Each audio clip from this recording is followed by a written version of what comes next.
Welcome to High School Sports on the Harford Cable Network. I'm Don Morrison.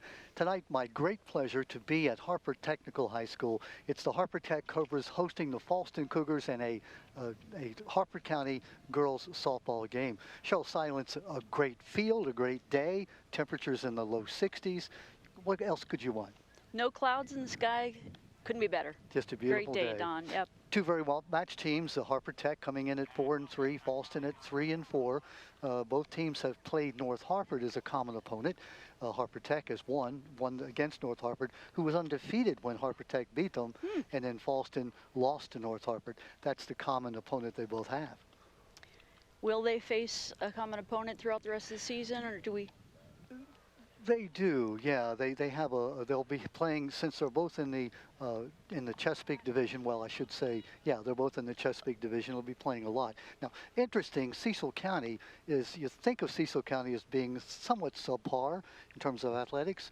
In softball, the two best teams, in addition to Patterson Mill, we'll talk about later, are Northeast and Rising Sun, both of whom have defeated these two teams. I didn't mention them as common opponents because neither team had a good chance to play against them. So yeah, they've both been strong teams throughout my experience with softball. They have that, yeah, for some reason. So Fallston will begin now. They'll send up Jillian Crawford, their shortstop, number 5. She'll be the leadoff. We'll give you that starting lineup for Harford Tech as we have in a moment. Crawford batting at .435. She's got 3 doubles and 5 RBI, scored 9 runs. She is the quintessential leadoff player. Takes the first pitch low. Yep, we're underway. Pitcher for Harford Tech is Brianna Lunenfeld. I'm sorry, Brianna Lunenfeld. 3-2 on the year, a 4.93 ERA. Down low again. 2-0. Cheryl, you know what you don't want to do is walk the leadoff batter. Somebody named Buck Showalter and Earl Weaver, some of those guys come back to say, it always haunts you. It comes back to haunt you. It's down low, ball 3. 3-0 as we have our leadoff batter. So green light to swing away or take the pitch? Oh, take it, yeah. You gotta take it, I would think, yep. Yeah, I'm real happy to see the pitcher wearing a face guard. This game has become so fast. And there she throws a strike. Down the middle. Kyle Kreidenoff is the plate umpire. The base umpire is Ed Clay. 3-1 the count. I think the pitcher's mound is only 43 feet. 43 feet away from the dish, and it doesn't take. That ball up the middle. That's going to be a base hit. So just like that, leading off, Jillian Crawford on first base with a base hit. You made her swing. You know, you didn't give her the free pass, but she made a good contact, put it right up the middle for the base hit. Just as I was talking about how quickly the ball gets back to the pitcher sometimes, yeah. Right up the middle. And notice that all the players are wearing that face guard now. It's kind of sort of standard procedure in softball. It's a good thing. Natalie Webster, the second batter, the left fielder, a senior. Natalie, a .409 batter, has a double and 2 RBIs on the season. Pitch looked a little bit high. Fallston is usually an aggressive team, so I would expect a hit and run here or a steal. I'm assuming that that Crawford is fairly quick on the bases. Yeah, I don't have any stats on her stolen base ability, but yeah, you would think so. Ground ball up the middle, and that's going to go through her base hit also. Stopping at second base is Crawford, as Webster now on first with 2 base hits right up the middle. You talk about baseball and softball, and you say a base hit. That's a double play ball had it been hit 2 feet to the right or 5 feet to the left. So there's a lot of luck involved in this game. You hit the ball, and then you don't have any control where it goes. Yeah, and the biggest difference between baseball and softball, Don, is there's so much less time for the ball to get through the infield than in baseball.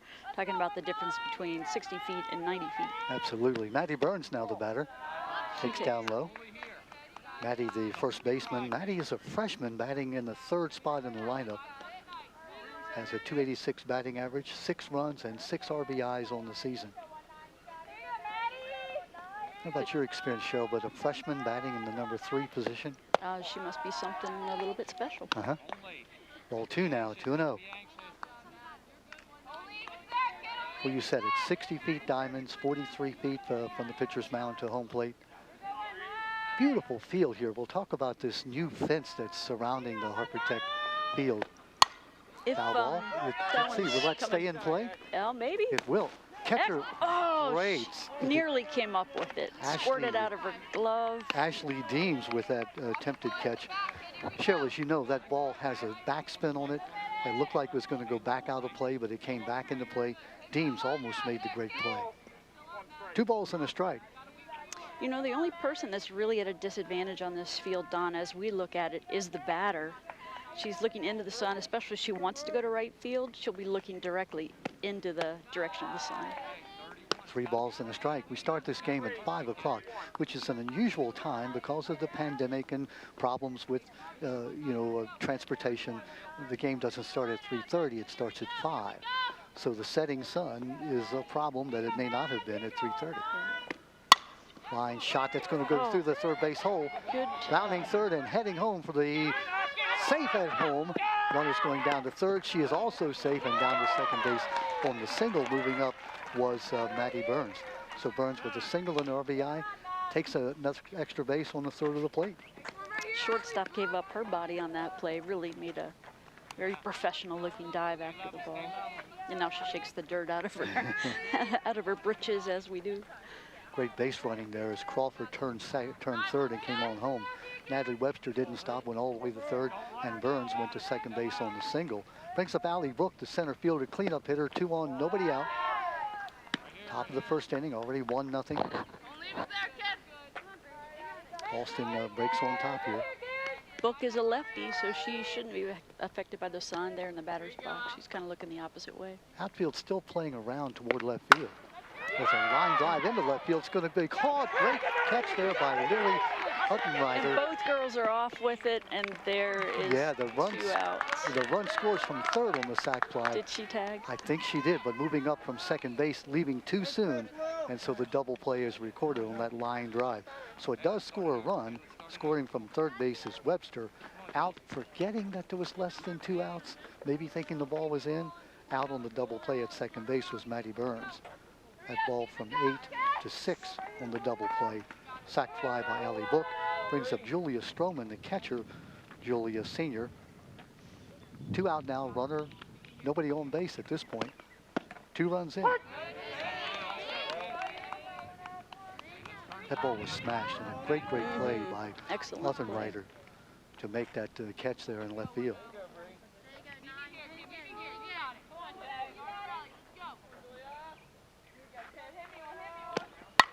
Foul back. And we talked about our officials on the field. We talked about the plate umpire, Kyle Kreidenoff. When I asked his name, he immediately began spelling Kreidenoff. I said, people have asked you that before. Ed Clay, the base umpire, he said, nah, no need to spell. Well, that was a big play right there. It could limit the damage here in the first inning. There's a shot in the left field. Coming, base hit in front of Huttenrider. Another base hit as Stroman reaches on the base hit.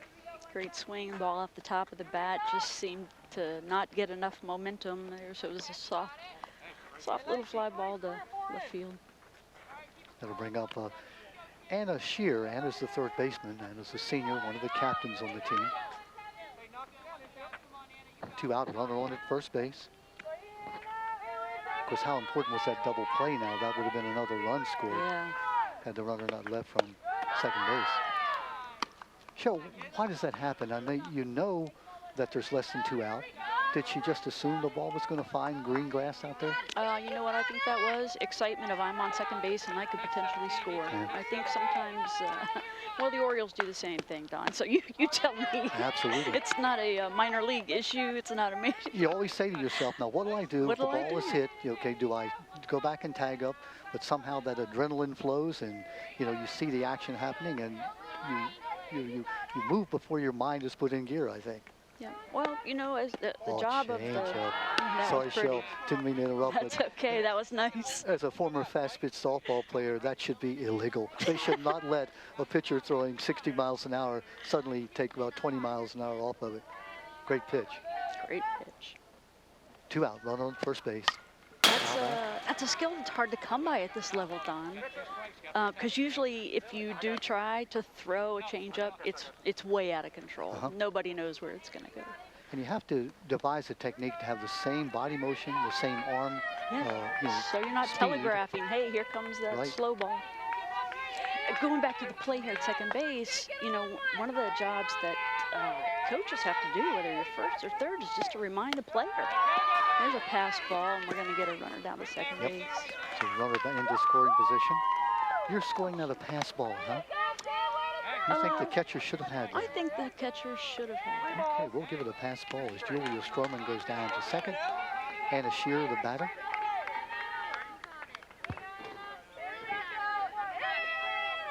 Two down, runner at second base, already 2 runs in. Foul pop-up is going to go out of play. Count remains at 2 balls and 2 strikes. We have 2 outs, runner at second base. We're in the top of the first inning. Fallston versus Harford Tech. Cougars breaking on top here with 2 runs in the top of the first inning. Shearer, a .250 batter, scored 2 runs on the year.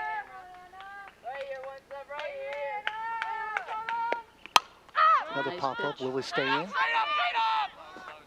Just out of play. Coach was telling her where it was. Just straight up and on the other side of the fence. Yeah. Ashley Deems, who almost made that great catch earlier. And that would have been a catch of the year had she been able to make that. Yeah, you were right. You were talking about the backspin on the ball. So I caught for a couple of years, and my coach would always tell me, it's going to have backspin, so basket touch the thing. Put it in your gut. Yep. And always turn and face the backstop because the ball will come back to you if you do that. If you try to catch it facing the mound, it's going to go away from you. Ball 4 now. We have 2 on. That'll bring up the pitcher, Allison Stroman. Allison, who is the twin sister of Julia Stroman, both seniors. Nice pitch. 2 on, 2 out. It's 2 nice runs if in. you're a pitcher to have a catcher for a sister. Just going to say that. Now, maybe if you're not getting along with your sister at that moment, but think of the years that they've thrown catch in the backyard together. Yeah. Now, so did the pitcher turn her sister into a catcher just because? I don't know. Maybe she's the few-minute older sister. Yeah, that could be. We'll have to research that later on. 2 balls now, 2-0. Foul ball to the right side, 2-1. So here's something curious. We've got 2 outs, and both coaches know that, and yet with the swing of the bat, the girls were not off with the pitch. Part of the problem is that because of the pandemic, they didn't really have a spring training, if you will. You know, Right into the season? they started late, and so you're right. Yeah, they Little should have been pop-up. off Now with the that's going to pitch. be in the foul territory. Moving on to second baseman. Great catch. What That's a Aubrey fantastic Gump. play. Gump got a great jump on and made the catch in foul territory. What a catch. Put a star beside that one. She really had to cover some distance to get there, too. Excellent play. So in the inning, 2 runs for Fallston. And let's see, they had 1, 2, 3, 4 base hits. No errors. And there was 2 runners left on base. So we finished now the half of 1 inning. And our score is 2-0, 2 for Fallston. And coming up to bat now will be the Harford Tech Cobras. Have a chance to tell you that this high school game of the week proudly sponsored by APG FCU, a member-owned, member-driven credit union helping families in Harford County achieve, prosper, and grow. Shell, that first inning could have been a whole lot worse. Two runs is bad enough, but that could have been a very tough one for Harford Tech. They got the double play, and then a great play there by Gump. Yeah, way to get out of that inning. You're right. It could have been much worse had they not had the base running error. And sent, what, 7, 8 to bat? Yeah, they sent up 8 players to bat. Actually, 7 players to bat. They've still got Ali Rozek and Corrine Dunton to come up. So yeah, 7 up. The first 3 got on base. That line drive to left field, it got the RBI in. And then another base hit, and then that fly out to left field, the double play that was made. That'll send up now the Harford Tech Cobras looking to try to get back into this game. Try to make it as close as he can early on. Fallston will give you a chance now to talk about their defensive setup. We didn't do that for Harper Tech. We will. The Cougars will send out Anna Shear at third base, Jillian Crawford at short, Brenna Barrett at second, and Maddie Burns as the first baseman. We told you about the pitcher-catcher situation. Allison Stroman, the pitcher, Julia Stroman, the catcher, twins, both seniors. Left field, Natalie Webster, Allie Book, and Corrine Dunton going from left field to right field. Harper Tech will send up Lillian Uttenreither. Lillian, the left fielder, sophomore. Lillian, a 4.25 GPA student. I didn't think you could do better than 4.0, Cheryl. When I was in school, you couldn't. Yeah. Things have changed. Well, they have now the advanced placement courses, and they're on a 5.0 scale because the work is much more difficult than a regular class. So they sort of give them an incentive to go ahead and try that advanced placement class by giving them a 5.0 scale instead of a 4.0. Yeah, like I said, that was foreign to me, and I was studying art and sports, so I knew nothing about advanced grade point averages.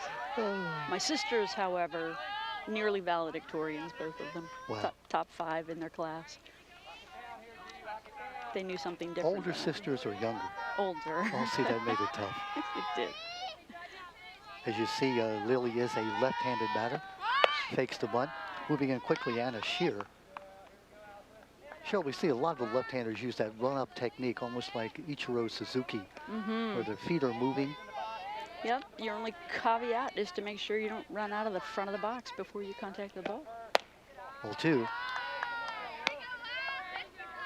Stroman coming in 2-1. She's got 24 strikeouts on the year. Don, it was interesting. I don't know if you saw it, but the batter looked down to third base at her coach. She shook off the sign. She said, nope. I don't like that. Can you do that? Can you shake off your She just did. 3 balls and no strikes. But again, we talked about that in the top of the inning. You don't want to walk that first batter. Now, of course, it's new to you. You haven't warmed up on the mound, so to speak. You warmed up. I was watching Stroman warm up on the grass. It's not the same. Strike down the middle. Stroman has good size. You look at that kind of torque that she develops. Yeah, long legs give you an advantage as a pitcher. More push off, more forward momentum, brings a faster pitch. Ball 4 down low. Wish we had a radar gun. Uttenreither does what a leadoff player is supposed to do, and that is she gets on base. Another lefty batter, Lacey Swart. Lacey, a sophomore, also a soccer player. Lacey comes in with a .467 batting average, 7 RBIs, 5 runs scored. You're down 2-1, Cheryl. Are you going to be aggressive? I am, but it's early in the game, so why not? I asked Lacey, how did you get number 77? Normally they give the high numbers to the guy that's not going to play very much. She said, I got to pick it. I like 77. That's lucky for her. What was your favorite number, Cheryl? That you I was always number 12, and if I shot couldn't foul. Sorry about that. Number 12, huh? If I couldn't be 12, then I was 32. Okay. Then when I started playing in our church league softball locally, when we play slow pitch, my number is 1, and my jersey says silent 1, as opposed to silence. Well, it was a joke I always enjoyed. Yeah. Strike over the inside corner. That was a great pitch. 1 out now. Runner stays at first. A couple of numbers I would not wear. 13, I mean, don't tempt fate. Seriously. They don't put hotel rooms, they don't have hotel 13th floor. So why would you wear number 13? Who says 13 is unlucky? I think it is. Trichodecaphobia. It's awful. Jessica Bouthette, the batter now. Trichodecaphobia. Yeah. Oh, takes up high. Oh, slipping at first base. Had a chance maybe to get her. Looks like she's going to be aggressive, and I wouldn't be surprised if she steals. Bouthette, the senior, 4.0 GPA. It's her 4th year of playing. Because last year she didn't get to play because the season was wiped out.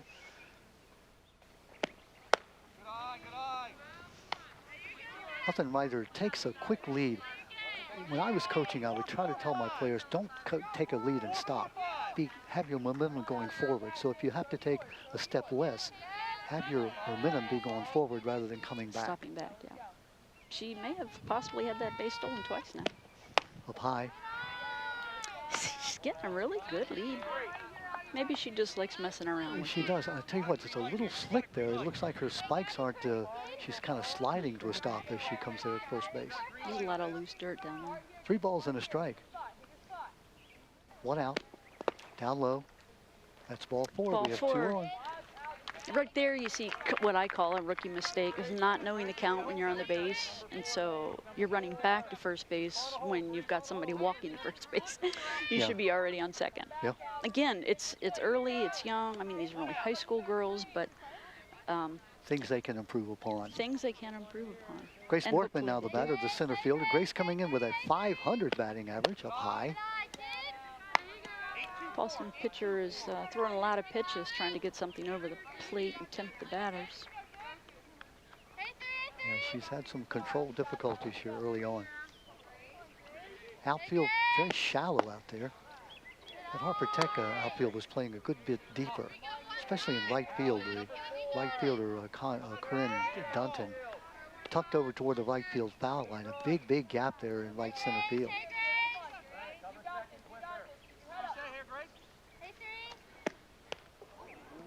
Well, hit her on the shoulder. Looks like she's holding that shoulder a little bit down too. It was a good glancing blow, so the bases now are loaded.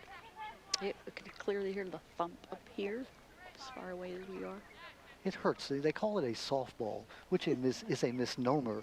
If you've ever been hit by that, it's like being hit by a large rock. The only difference between a baseball and a softball is the softball is bigger. And more round. Yeah. Goodness, base is loaded now, and 1 out. She got the 1 out, the strikeout against Lacey Sport. But now Hayden Colbert, the sophomore, coming up, the number 5 batter. Base is loaded, down 2-0. Colbert is sophomore. Colbert with that wide open stance up in the front part of the box. Strike. So that's always something that I watch players either bat close to the front of the box or in the back of the box. Which way did you like to bat? I'd like to be at the back of the box because I like to see the ball longer. The hardship back there is that if the pitcher is throwing a ball that drops. Back to the pitcher, throw to home. She's out on the force out. That's the only play she gets. Good play by Stroman to Stroman. So it goes 1-2. The out is recorded as Uthenreiter is out at the plate, reaching first base safely on the fielder's choice is Colbert. The other 2 runners moving up to second and third. Bases remain loaded with 2 out. That'll bring up Brianna Lullenfeld, the pitcher. Lullenfeld, a 4.0 GPA student with a .375 batting average. Well, if Stroman could get out of this show, this would be the Houdini escape act of all time. 2 walks, a hit batter. Just field in, plays it home. Stop the run. 2 out now, the force out anyway.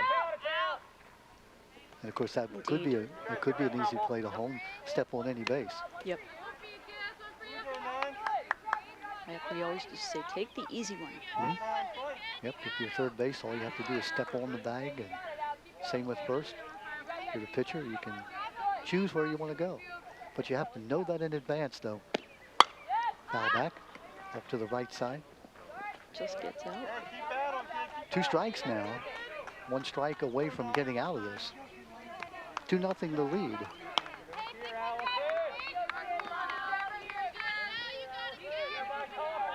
Lundenfeld, the pitcher for Fallston.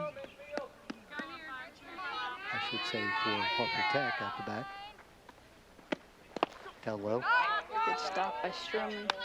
Well, now that backstop is close.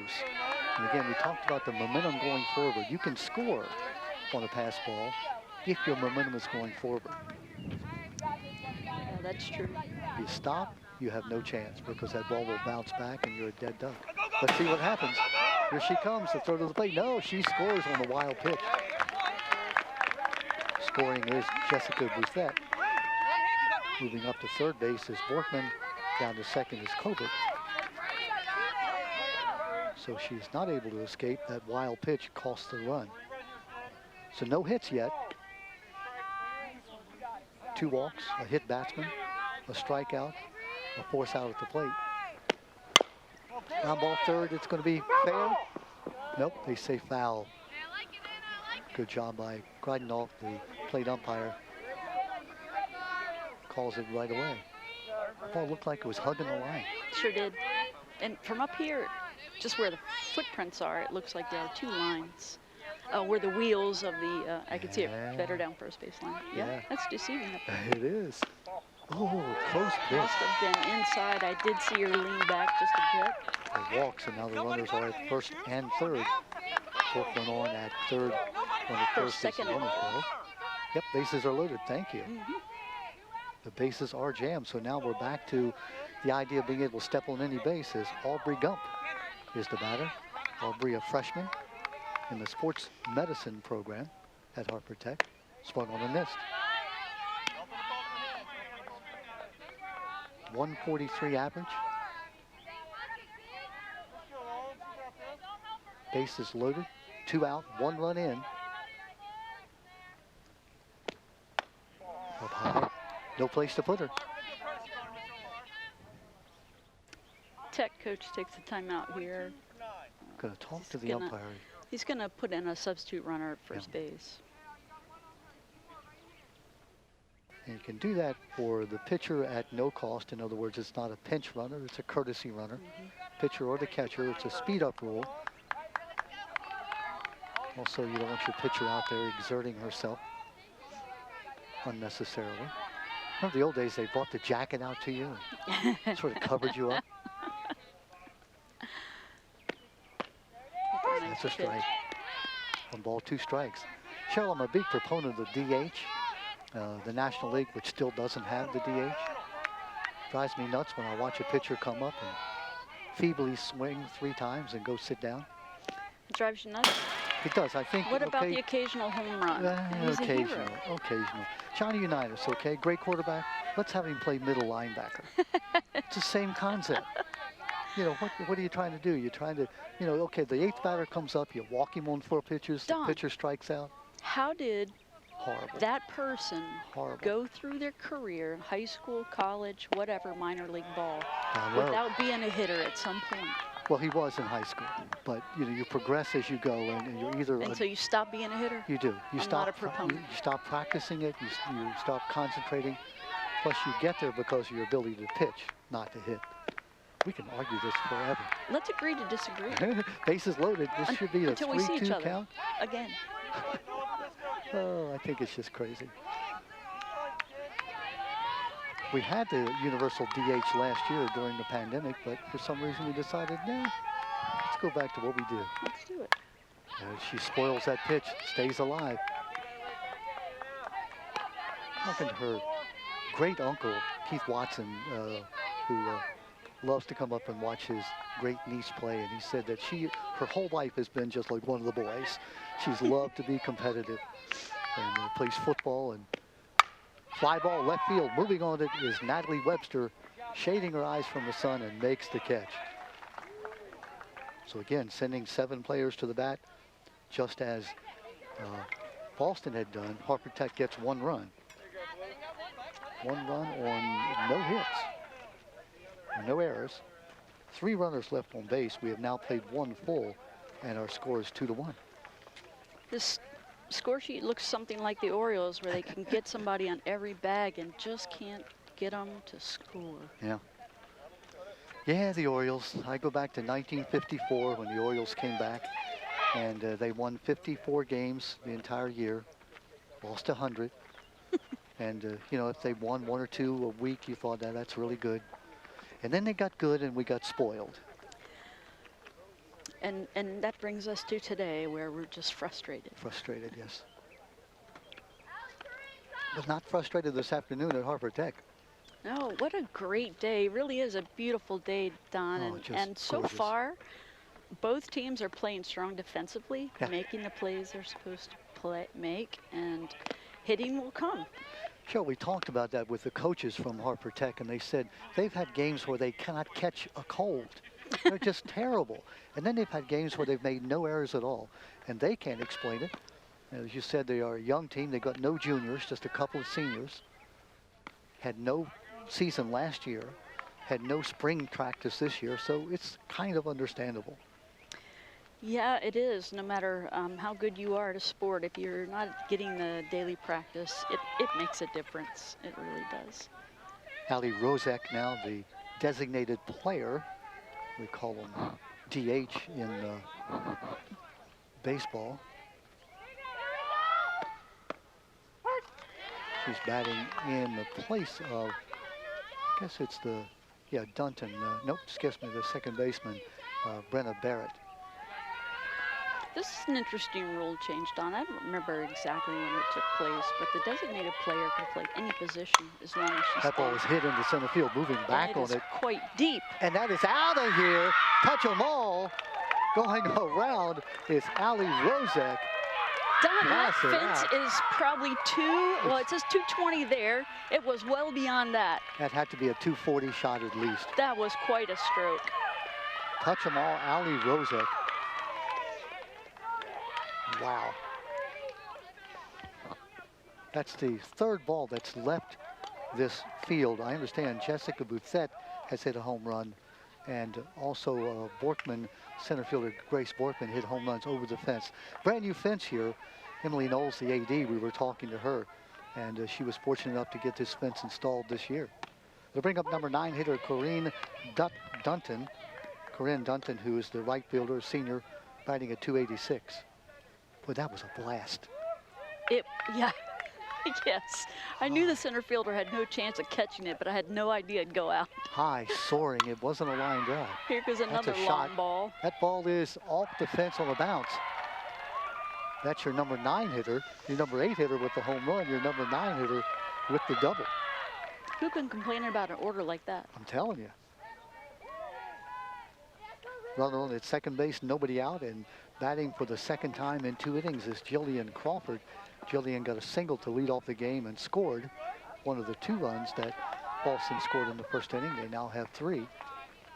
435 batter, 3 doubles, 9 runs scored, 5 RBIs. Line drive center field, moving on it is Borkman. Borkman to dive, can't make the catch. Safe at second base going back. That was a great effort to keep the ball in front of her, knowing it was going to take a short hop. Well played. Crawford now with 2 hits, 2 for 2. Yeah, that's the kind of ball hit right at you. Very tough to get a good jump. Came in, made a nice try. 2-1 now, nobody out. That brings up Natalie Webster. Webster singled also in the first inning, and she too scored. 3-0 the lead for Fallston. A chance now to tack on.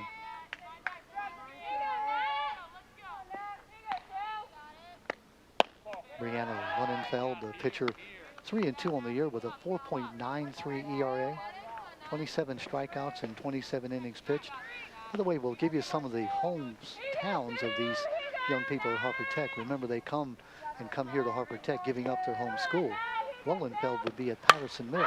There's a line drive, base hit going back to tag up at second base. Let's see if she has an out at third. Nope, reaching third base safely, barely, on the single into right center field by Webster. And that's a base running where you have to sort of go halfway. Yes. You can't be caught, and she almost got herself caught there at third base. Yeah, much easier to go to halfway than to try to make up the distance. So we have the bases loaded, bringing up now Maddie Burns, the freshman, who got the RBI line drive into center field, where the runner was doubled off in the first inning. Foul ball back to the fence here. I see Tech's defense has pulled in. They're going to try to stop the run at home with the bases loaded. Risk reward, you know, you give the chance for many more holes there. The ball gets through much quicker, but you could get the double play from home to first. Burns a 286 hitter.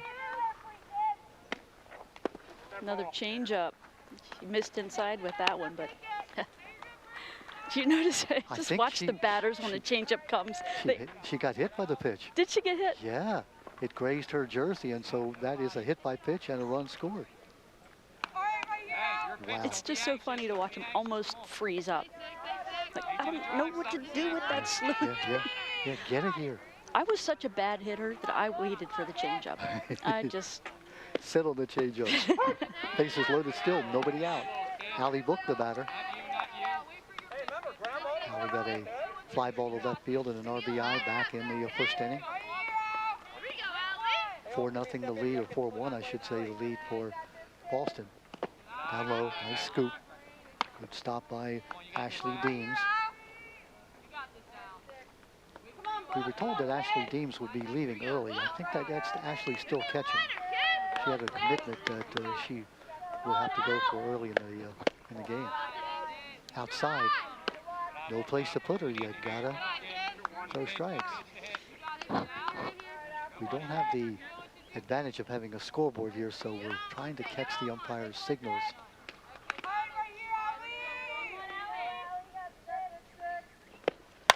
Pop up in the infield. Infield fly rule should know it's foul, so it won't be an infield fly rule. But the out is recorded as Hayden Colbert comes in and makes the catch, the first out of this top of the second inning. Don, let's explain the infield fly rule. Sure. So many players just are unaware, like we talked about earlier on the bases. If you have a runner at first and second, or first, second, and third, and you have less than 2 outs, and you pop up a fair ball in the infield that's easily playable by an infielder, is an automatic out for the batter. Other runners advance at their own risk if the ball is dropped. Explain like you are an expert on that infield fly rule. Good job. Julia Stroman, the batter. Julia had a single back in the first inning. 1 out, bases remain loaded. Yeah, the difficulty is you call it early, does the umpire. I'll tell you about a game we had against Bel Air when I was coaching at Aberdeen when we have a break here. Where an infield fly rule was called, which benefited us. Foul at the plate. Wind was blowing out about 25 miles an hour. It started out as a pop-up to the shortstop. By the time it came down, he was in left center field. But the out was recorded because the umpire said, as soon as he says it, infield fly rule, batter out. So nobody advanced, and we won the game 2-1 on that call, which Jack McCracken, who was the Bel Air coach, was not a happy camper. I remember There's the Jack. changeup. Yeah. Swung on and missed. Boy, that was a beautiful changeup. Stroman goes down. Bring up Anna Shear now with 2 outs. Bases remain loaded, and again, it's one of those escape artist time. If Lunenfeld could get out of this with 2 runs, she would consider herself very fortunate. Shear, who walked back in the first inning, her second time up. Bounces in. I like how Crawford gets that running lead at third base. If it gets by the catcher, she's in.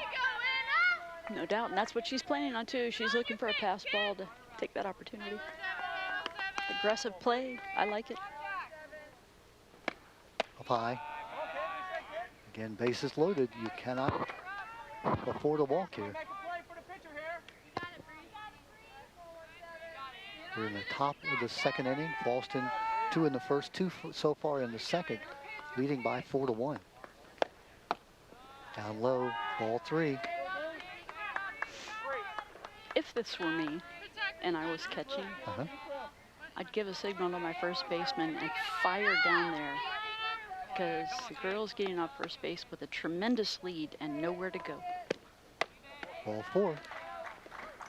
So she can trot to second base, and they all move up the base as the third run of the inning is scored. Crawford scores. Moving up is Webster, also moving up is Burns, and on at first base is Shearer with the bases loaded walk, RBI. Third run of the inning, bringing up the number 9 hitter in this inning, the number 7 hitter in the lineup, Allison Stroman, who popped up to second base on that brilliant play made by Gump back in the first inning in foul territory. 2 out, bases loaded. Looks like we're going to get a pitching change. Lunenfeld coming out of the game.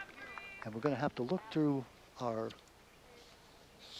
multitudinous, that would be Fallston. We're looking into Harford Tech now. We're going to try to find here. We got sort of a roster in parts. Yeah, it's Madison Merson who's coming in to pitch now in place of Lunenfeld. Looks like she has a 9.15 ERA, 1-1 as a pitcher. We're talking about Madison Merson now. Madison 16 strikeouts and 13 innings pitched. Just a sophomore. So put Madison Merson in as pitcher. She's just a sophomore, but this is her second year on varsity. Yeah, and of course she didn't play last year because there was no softball. So even though it's her second year on the team, they didn't get to play. So, you know, it's like she's a freshman in terms of experience. Mm-hmm. So going 1 2/3 inning, giving up 5 runs is the pitcher, Lunenfeld. She's responsible for all 3 runners on board. It is a 5-1 lead for Fallston. Key game here early in the season. These two teams very bunched together. 4-3 for Harford Tech, 3-4 for Fallston. Again, we talked about Harford Tech. It's strange, Cheryl. They've had games where they've lost 16-0, 11-0. And then they've had a game like at North Harford where they won 11-7 against a team that was undefeated.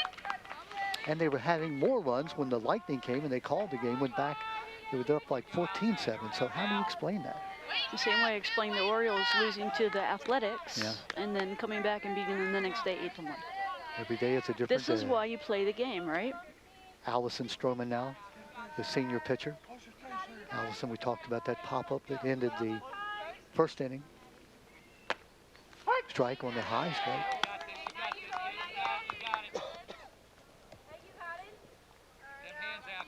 Big spot here for Harford Tech. And you're down 5-1. It's trouble enough as it is. You don't want to go down any further. Line drive, base hit to right field. Dive for by Gump. Couldn't catch it. 1 run in, 2 runs in, turning second and going down to third. It's a 2-run single for Allison Stroman. Well stroked. Scoring is Webster. Also scoring is Burns. Going down to third was Anna Shear. With good base running by Anna Shear. She didn't stop at all. Both those runs charged against the starting pitcher, Lunenfeld. You can pretty well run with confidence when you know the ball's hit behind you to right field. You can pretty well run with confidence from first to third unless you've got somebody with a spectacular arm. And the ball was fielded cleanly, just narrowly passed. Down to second base, and she's going to be out. No, save! And the run scores from third base. Looked like the ball was there in time. Ball is safe. Did she drop the ball? Actually got kicked out by the runner when contact was made, so it's unfortunate, but that's why, you know, you hold it tight, squeeze, put the other hand up there. Excellent throw by the catcher, really spot on. Deems with a great throw, 6th run in. By the way, this is Rozek, the one who hit that long home run to start the inning. There's a little pop-up. Catcher will catch the ball, and that will end, thankfully for Harford Tech, the top of the 2nd inning. Not before Fallston scores 1, 2, 3, 4, 5, 6 more runs. They get 6 runs on 1, 2, 3, 4, 5 hits. 6 runs on 5 hits. 1 runner left on base, 2 runners left on base. We've now played an inning and a half.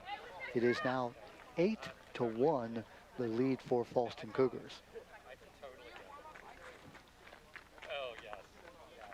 This high school game of the week proudly sponsored by APG FCU. It's a member-owned and member-driven credit union helping families in Harford County achieve, prosper, and grow. Wow, what an inning by Fallston, huh? Mm-hmm. Put together some key hits at key moments. Rozek started out with that long home run over center field. Wish we did have ability to measure that. It went over the 220 sign with like 20 feet, maybe 30 Plenty feet of room to spare, yeah. Yeah. And again, that is the 3rd home run hit here over the fence with this brand new fence. I was talking to Jessica Bouthette before the game, and I told her, when you are as old as I, don't Ancient. laugh, you will be able to say, I hit the first home run that cleared the new fence at Harford Tech. That's an honor. It is. It's something to brag about. I can look back and say, I missed the free throw that lost the game. No, no, no. No. Those are the stories about you that I love, No, Don. I wish you'd share more of I them. forgot. No. Katie Burr now batting for Harford Tech. Their team down 8-1, needing to get back in the ball game. Burr who is a first baseman, a freshman, 3.875 GPA. She's tall. She is that, as a freshman. You weren't that tall as a senior, were you? I will never be that tall unless I buy shoes that I don't want to wear. Stilts or something. Yeah, height is a big advantage. It gives you so much torque. And on the other hand, being small gives you a smaller strike zone, more walking opportunity. We were talking about lacrosse the other night, a game we're doing. Softball is one of those sports where size really does not matter, just like lacrosse. Yes. You can be big, you can be small, you can still be good at it. Taking the third strike. Yeah, I mean, you think about some sports like basketball, unless you're, of a certain height, you're not going to have much of a chance. Football, you've got to be a certain size. And those are the norms. But you remember Debbie Green, I don't know if you remember her, U.S. Olympic volleyball player. Yeah. She was the setter, and she was only 5'4", and yet she was one of the most gifted girls on the team. That is the exception. Think about Muggsy Bogues, the great athlete from DeMatha who starred in the NBA. He's 5'3", but that is the exception. And his claim to fame was Space Jam with Michael Jordan and the... Ashley Deans. Is that right, or was that he or Spud Webb?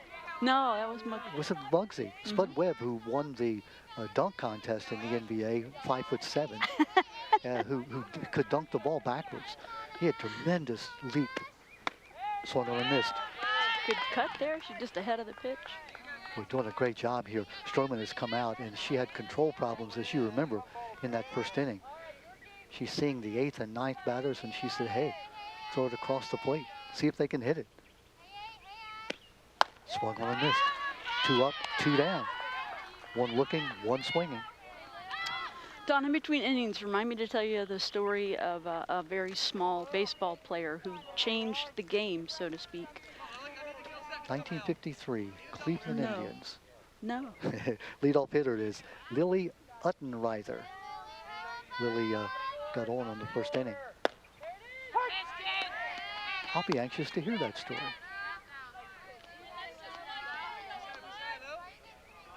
I'm going to keep you waiting. Lily walked in the first inning, got as far as third base, but was thrown out at the plate. Up high. Thrown out by pitcher Stroman to catcher Stroman on the force out. If you just tuned in, we are in the bottom of the second inning. I'll protect the host team, trailing by 8-1.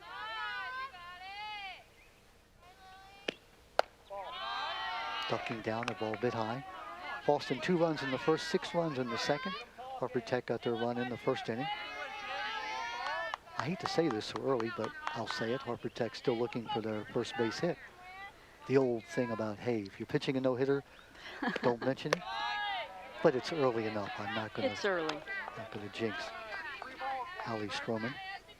Allie, a senior, 4 years playing on the softball team. Of course, last year, no team. Remember the Best Buddies program. Are you familiar with that program? No, I'm not. Oh, I know a little about it, Don.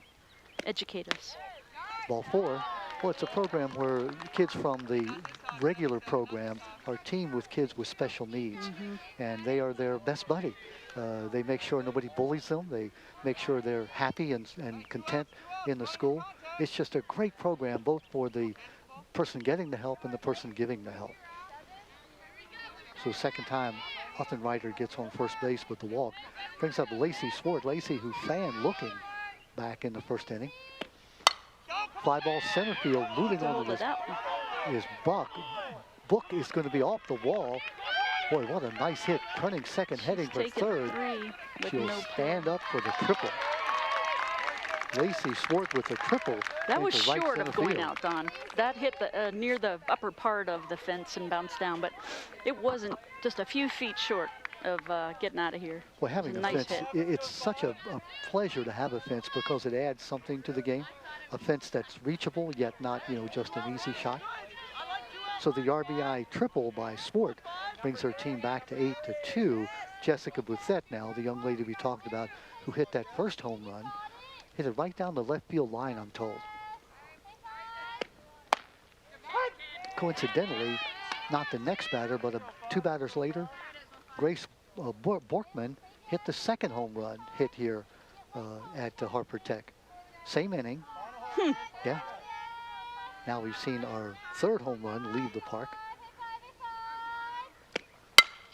There's a shot down the third baseline, just foul. Kyle Kreidenoff coming out and saying foul ball down that line. You love it when the dirt helps you out. Yeah. Cheryl, I know you've been an official. Have you ever officiated at a softball game? Many.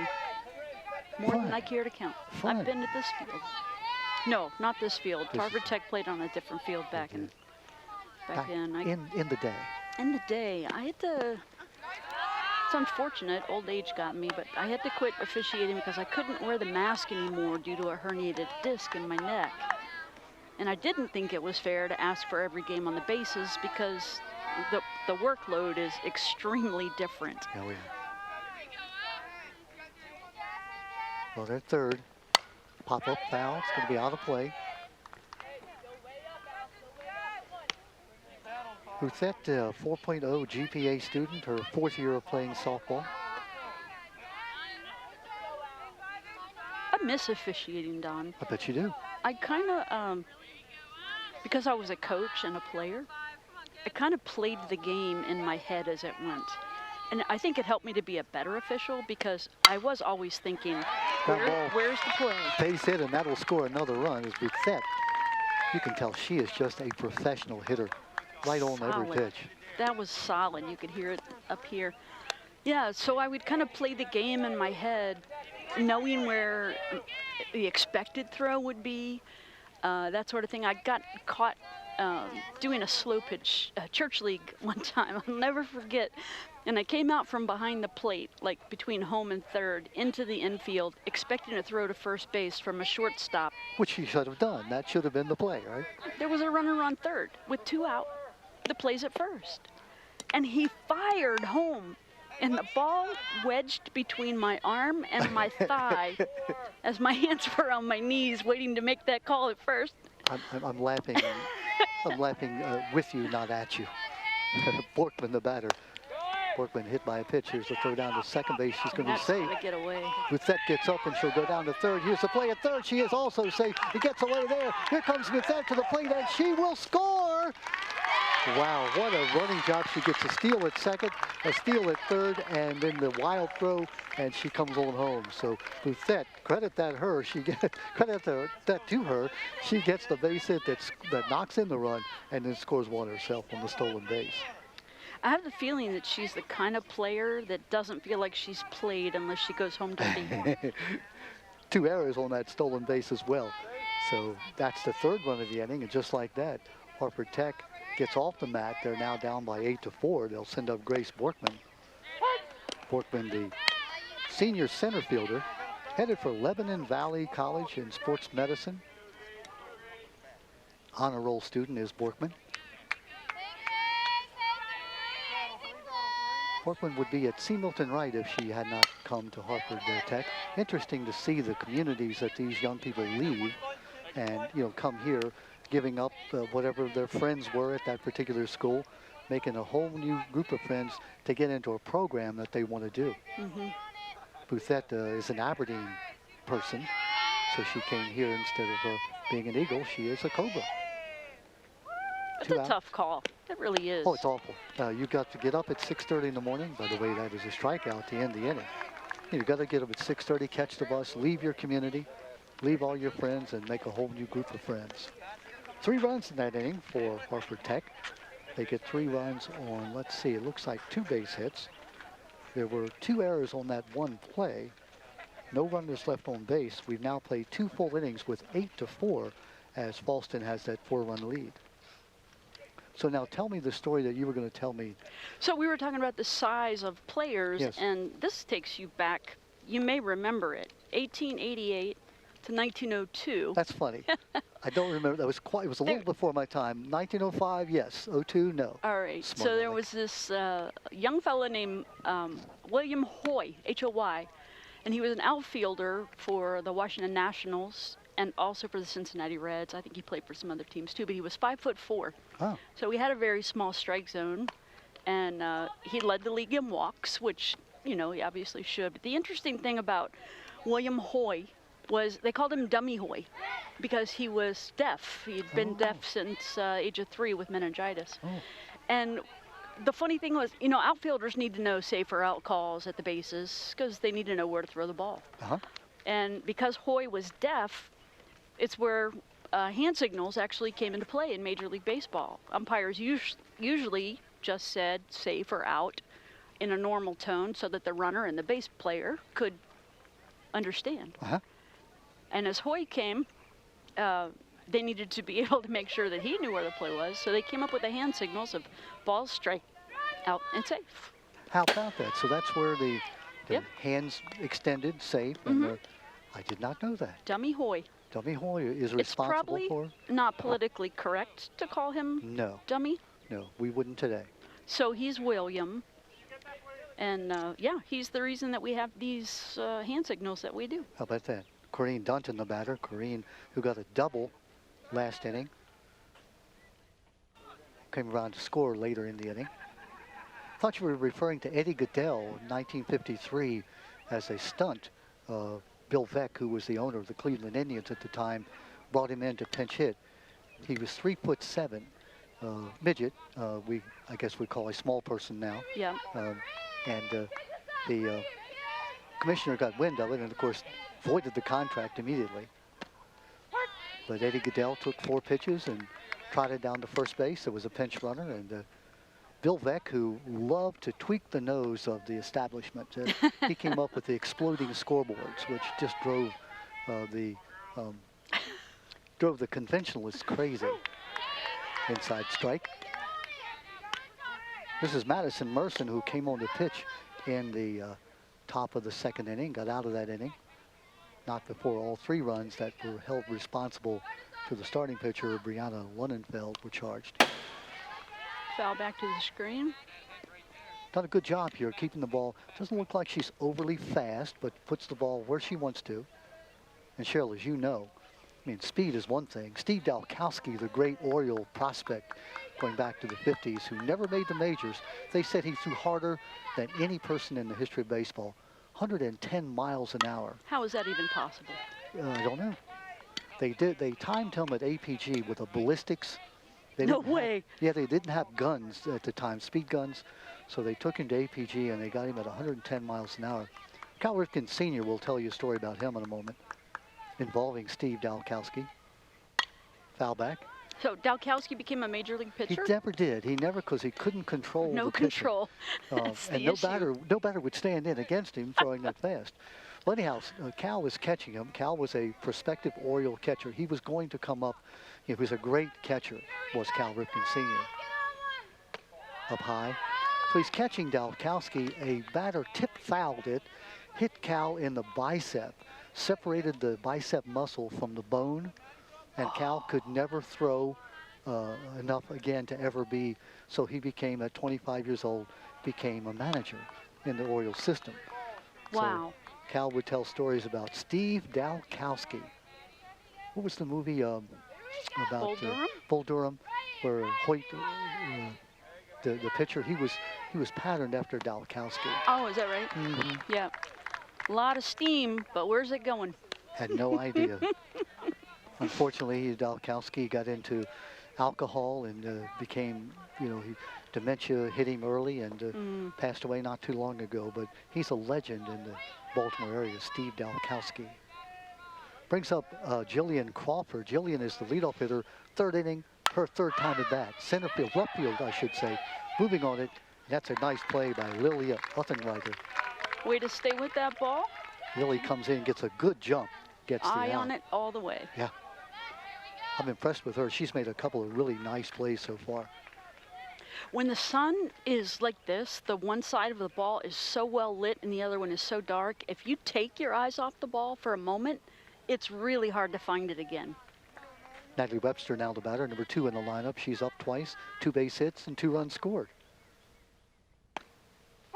Strike on the outside corner. So Madison Merson has come in and sort of put order back into the situation. Her team down 8-4.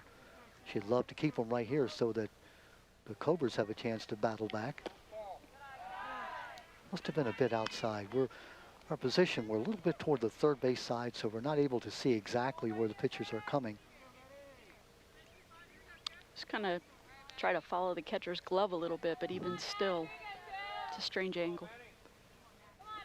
It's funny, I can call balls and strikes perfectly when I'm watching an Orioles game on TV. Well, they give you that center field camera, and that is the worst thing that ever happened to baseball. Here I go again. Because it makes the pitch look so easy to hit when you're watching the ball from that center field camera. Yes. And those who have never tried to hit a baseball going 95 miles an hour. Ground ball, shortstop. Bouthette, throw to first, 3 up and 3 down. 6-3 the out. Solid defense there. Bouthette Tailor-made. to Katie Burr. We talked about that with the Harford Tech coaching staff with Brian Ryder and Mark McClaskey. This team has either been very, very good or like the little girl with the curl, not so good. Happy to tell you that this high school game of the week proudly sponsored by APG FCU. It's a member-owned and member-driven credit union helping families in Harford County achieve, prosper, and grow. Cheryl's so thankful for folks like the APG Federal Credit Union who take it upon themselves to help out the high school athletics here, to allow us to be on the air. I mean, when they canceled fall sports and winter sports, broke the hearts of especially seniors. Think about being a senior. This is your senior year. You've waited, for what, 12 years? Waited for 17 years, counting, your formative years, and now you don't get to play in your senior year. Senior years are so special for the girls, and there's a lot of tears shed at the end of these seasons because these are lifelong friends that they've made, and you're never going to have this kind of camaraderie again. Fortunately, Harford County has sports that extend beyond high school, with women's unlimited, the community college, they have fast pitch, slow pitch. So you can stay in the sport if you want to, but most of these girls are going off to college somewhere. Right, and this may be the last time they'll ever play competitive sports. It's true. Well, 8-4 now. A good job by Harford Tech to minimize the damage and get back in the ball game. They were down 2-1 after 1, down 8-1 in the middle of the second, scored 4 runs or 3 runs in their half of the second. They'll send up Hayden Corbett. Hayden Corbett, the third baseman, sophomore, out on the fielder's choice, pops it up into the infield. Jillian Crawford shading her eyes and makes the catch at shortstop. 1 pitch, 1 out. What do you think? Pitcher's dream. I'm asking, swinging at the first pitch, down 4 runs? Yep. Yeah, you got to get base hits. Be aggressive. Yep. See something you like. Here's Madison Merson, her first time at the bat. Remember, she came in to pitch in the top of the second inning.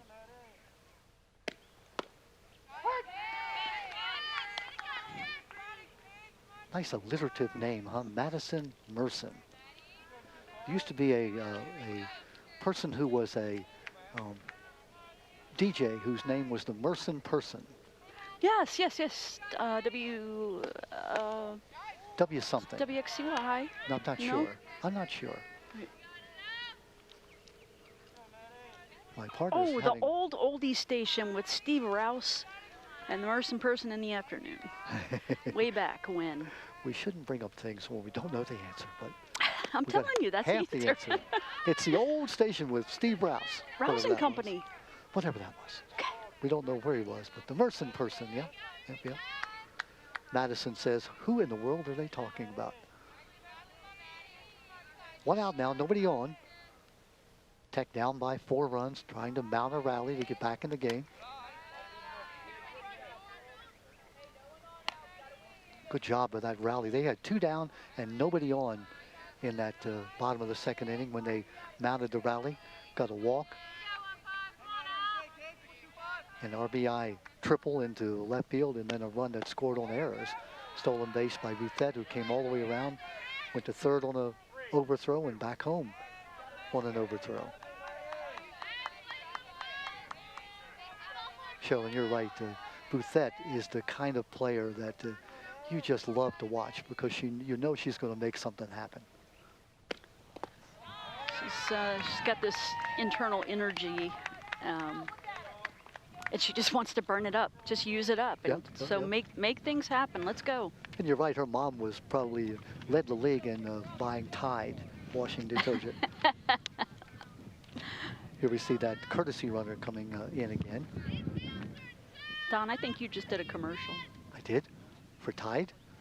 Maybe. Maybe they'll pay us, huh? I doubt it. That'll bring up Aubrey Gump. Aubrey is the freshman. Sports medicine is her field here at Harford Tech. Second baseman who made that great catch back in the first inning to end the first inning. Almost came up with that line drive that got into right field an inning later.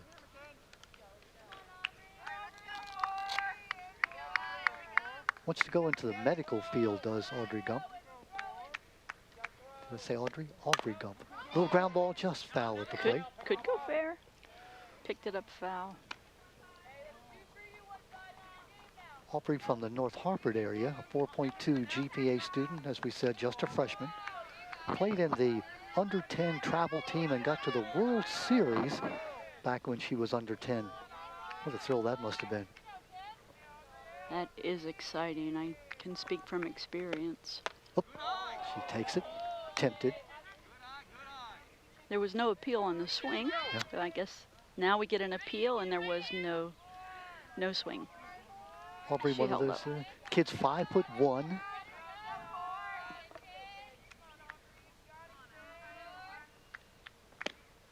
Swung on and missed. And down she goes. 2 out now. Bring up Katie Burr. Katie, another freshman. Katie is a 3.875 GPA student. It's Katie Burr. Katie Burr out of Harvard Grace. 3.875 GPA. She's in the culinary program here at Harford Tech. Pop-up coming our way. I got it, Cheryl. I got it. I don't got it. Whatever you have, I hope it's not contagious. Thank goodness I don't got it. Hey, look, you are my partner here. You're supposed to protect me. Okay, I was ready to take it for you, I saw you going under the, you were going under the table. That's what I saw you doing. It was right in the sun, too. We would have had a good excuse. Yeah. The sun was in my eye. Mm-hmm, and that's why I have a black eye. Nice Just pitch. inside. Must have just missed inside. Yeah. Now we've already seen the strength of Stroman's arm throwing down to second base, and while the runner at first is getting a good lead, I think she may be just a bit reluctant. Yeah, with a 4-run deficit, you don't want to get thrown out as the last out of an inning. No. Will she be off with the pitch? Yes, she was. Pop up, moving back, shortstop, and she'll make the play. Good play by Jillian Crawford. Went back right away, saw where the ball was going to be, and made the catch without a problem. So the Tech Cobras are down in their half of the third inning. No runs, no hits, no errors. There was 1 runner left on base. We've now played 3 full innings of play. It's the Fallston lead at 8-4. Yeah, Bill Veck, who is responsible for the Orioles having a franchise.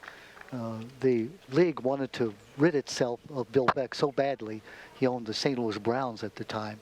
And It's a good reason to get rid of him. they coerced him, let's say, into selling the team to a Baltimore, led by Jerry Hofberger, group that brought baseball back to Baltimore after 53 years of not having baseball in the major leagues. Baseball returned in 1954. I remember it well. I was a mere child. You were a mere child. No, I wasn't. I was grown by that time. Oh, okay, I was 10 years old. Truth in lending.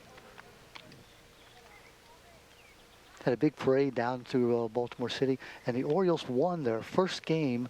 It wasn't their first game, but they were on the road. They came home, and Bob Turley pitched a 3-1 brilliant game. Scrap iron Clint Courtney hit a home run, and the Orioles won it 3-1. That memory brought to you by, I don't know who. Don Morrison, Ancient History Ancient 101. history, yes. Don, I love that you have all these great memories of But what years what gone did by. I have for breakfast this morning? I Who have cares? no idea. No idea. I tell folks the reason I remember that and don't remember anything, my mind is so full of that stuff. There's no room for new stuff. Your hard drive is full. Thank you. You're welcome. Maddie Burns now the batter. Maddie, the number 3 hitter in the Fallston lineup. We're in the top of the 4th inning, 8-4 our score. Maddie has scored twice. Actually, no, she scored once, got an RBI single back in the first, and now she has another single. She's now 2 for 2, hit by a pitch back in the 2nd inning and scored a run. So single leading off the top of the 4th inning for Fallston. She's a little spark plug, isn't she? She is. Hustled down to first base as soon as she hit the ball. And a freshman is Maddie Burns. 2 doubles, a home run. 6 runs and 6 RBIs for this freshman, so she's going to be somebody to be reckoned with. Allie Book now, the center fielder. Book with a ground ball to second. Gump turns, throw to second, out there, so back to first, safe at first. Good play by Gump, cutting down the lead runner. From Gump to shortstop Jessica Bouthette, back to first base too late. So the force out eliminates Burns. On at first base is Allie Book. Allie was booking down the line. I like that play it. at first was not even close. I like it. Booking down the line was Allie Book. She's got some hustle. Julia Stroman now, the catcher. You've been waiting to use that whole game, haven't you? It just came to me. Like a bolt from the blue. 1 out runner at first base, Julia Stroman. Julia the catcher. Mark, our director, was not quite as appreciative as I was.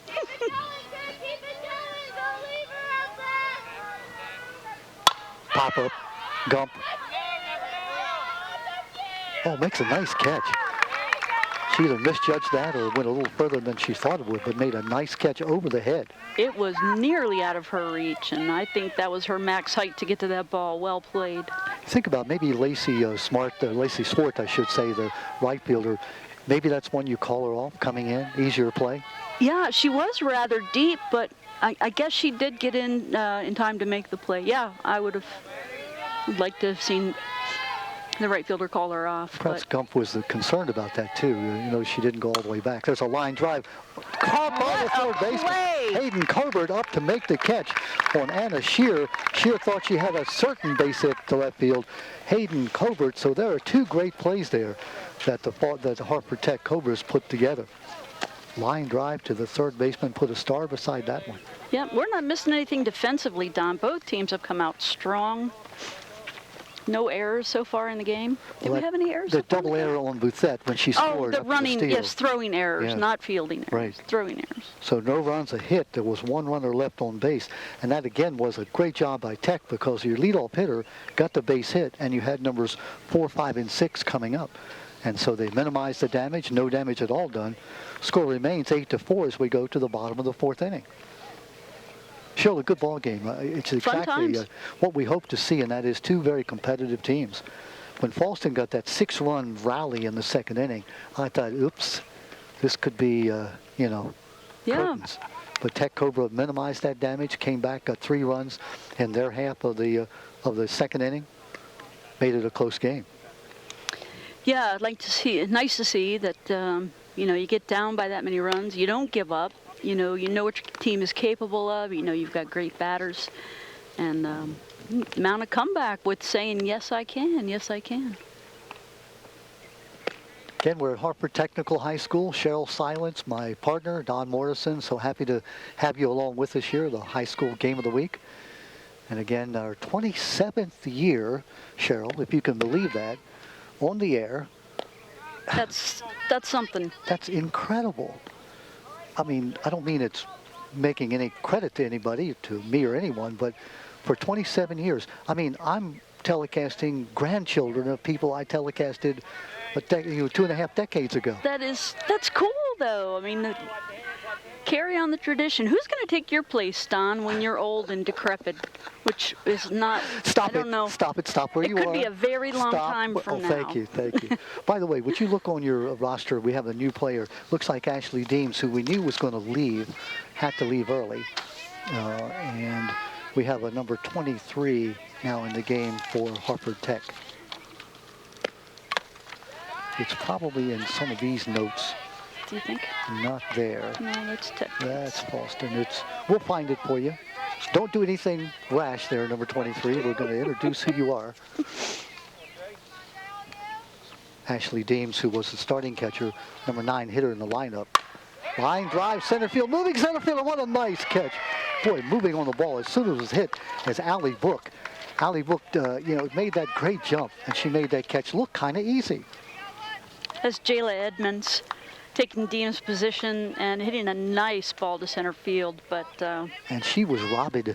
She was BBED, robbed. Call the police. Yes. Lily Uttenweiser, now the batter. Lily's been up twice.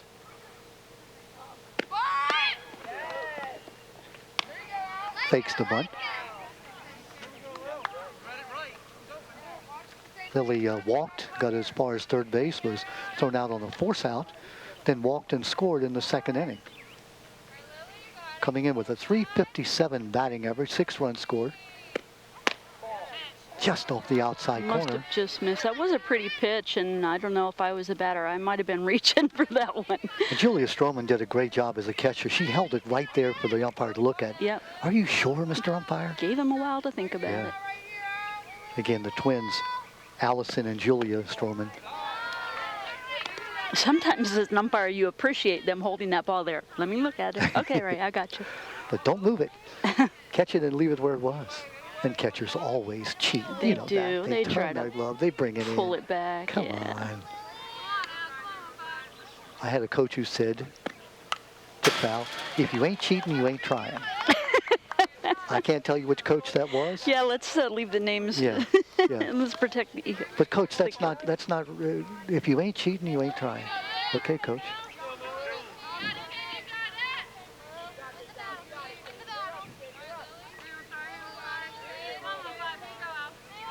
You know, if they put their names on their uniforms, she would have to be a bigger girl to put her entire name on the uniform. I know what you're saying. Doesn't ride, they're just a petite thing. There was a player named Trzaskowski who played for Detroit, and his name started, on his left, on his right side. What should be right or left? Whichever. It would be from his left to his right. Down near his, now I'm talking about on his back now. There's a shot into center field. Moving on to this Book, shading her eyes and makes the catch. Good job by Allie Book. 3 up and 3 down. That story we can tell right here. His name was Trzaskowski, and it started below his belt line on one part of his back, went all the way across his back and into his belt line on the other side. Wow, that's a lot of Trzaskowski. letters. Well, Detroit had big letters anyhow, which brings up another point. My wife and I have this argument. She's a big New York Yankees fan. She can't help it. Okay, and I say the only team that won't put their names on the back of their jersey as road teams, I don't mind at home, that is a road team, they won't put their name on the back of their jersey. Ridiculous. The Yankees. My wife, who is a tremendous sports fan, and her favorite teams are Duke in basketball, Yes. strike one. Strike one. Pittsburgh Steelers in football, Oh, that's strike a bad two. one. And the New York Yankees, you're out, sit down, good night everyone. So you watch sports in different rooms Absolutely. of the house? We fixed up our basement so when the Ravens are playing the Steelers, I can go downstairs and watch in peace. Yeah. You're either a gracious man or she's a gracious woman to have Absolutely stayed not. with you this long. No. It's called survival. We found a way to matriculate. Hey, watch your language. I have no idea what that word means, but it sounded good. So now we will go to the top of the 5th inning. And the Fallston Cougars will send up, as he turns his score book over, Allison Stroman, the pitcher, Allie Rosick, who hit the home run, and Corinne Dunton, their numbers 7, 8, and 9 hitters. Stroman popped up to that second baseman we talked about when Allie Gump made that great play in foul territory back in the first inning. Got a double, and a 2 RBI double, that is, in the second inning. So Allison Stroman helped her own cause. That foul ball will involve some spectators getting the ball back down to the dugout. Yeah, it's a beautiful place to watch a game, too. This rise, if you will, it's more like a mountain we're on top of. Line drive, left field foul ball. It really gives the spectators, and we have a goodly number here, probably maybe 75 people all the way around. Never good at That's a good guessing estimate. crowds. But sun-bathed out here, the sun over the right field line.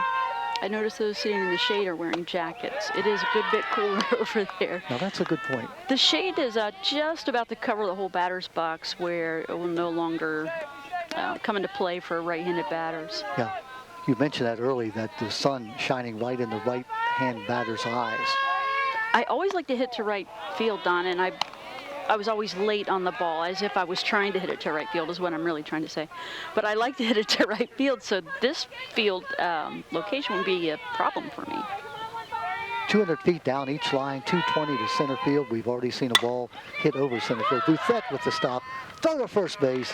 I tell you, I am impressed with Miss Jessica Bouthette, having been a shortstop back in my playing days. I'm a little partial to shortstops. As I am. That was my first position before I messed up my shoulder so bad. But yeah, and she is quick with the release. Here's a young lady, Allie Rozek. Sorry, Allie, to mess up your last name, Allie Rozek, who hit the long home run back in the second inning. I mean, she hit that thing. I don't think it's come down yet. I think it's still going somewhere south of Bel Air by now. Really hit about 240, maybe 250. Long. That's what we know. It's long and out of the ballpark. Grace Borkman went back and just sort of stood and watched. By the way, Jessica Bouthette, she wears cowboy boots everywhere. Not on the field, but wherever she goes, I'm told, reliably told, that she loves cowboy boots. Why? I don't know. She's in the landscape program here at Harford Tech. Ground ball, foul. Ooh. Nice pickup by the Nice. Fallston coach at third. Yeah. His hands may be a little bit sore tomorrow. Kevin Medicus, who is also the wrestling coach at Fallston, making that stop. It was sort of self-defense. You either catch it or it hits you. Or you look like a sissy and run away from Well, it. that I could do that. I've been good at that. Down low. Allie Rozek, 333 on the year. She is the DP, the designated player, meaning that she's batting in place of the second baseman who gets to play defense. Normally you see batting for a pitcher, but in high school, pitchers are often your best athlete. Ground ball. Many times. Foul ball. Yeah.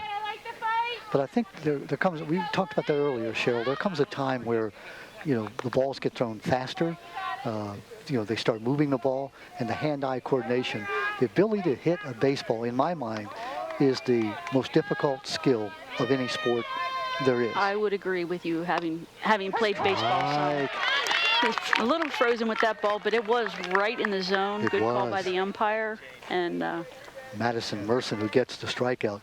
Not sure whether maybe Rozek was looking for something different, but that ball was well framed. okay, so we've like got we're a getting a change. change for Tech.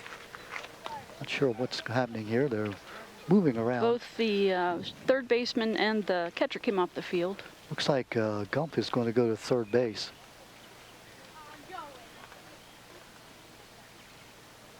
And that's that number 23, Cheryl, that you found for me earlier, who's going out to second base.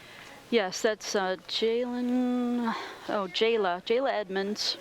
Goes to second. So if you're keeping score at home, and I certainly hope you are, Aubrey Gump goes to third base. And the third baseman goes to catch. And that means our catcher, who Ashley Deems, who was replaced, I guess she was replaced by the second baseman, who's now at second base. Yes.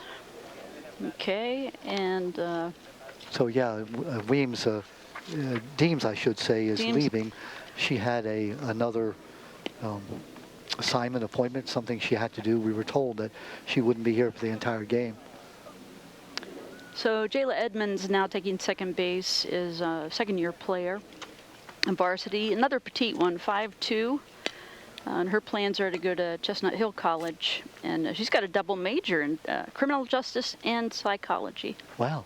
And So- she plans to play ball there as well. So she can tell you why you're committing crimes. Exactly. Mm. There's a lot of psychology in softball. She could study softball. She could do that. Corinne Dutton now, 2 out. So let's see, the catcher was the third baseman. So it's Hayden Covert comes in to catch. That completes our move, so we got Gump at third. Covert comes in to catch.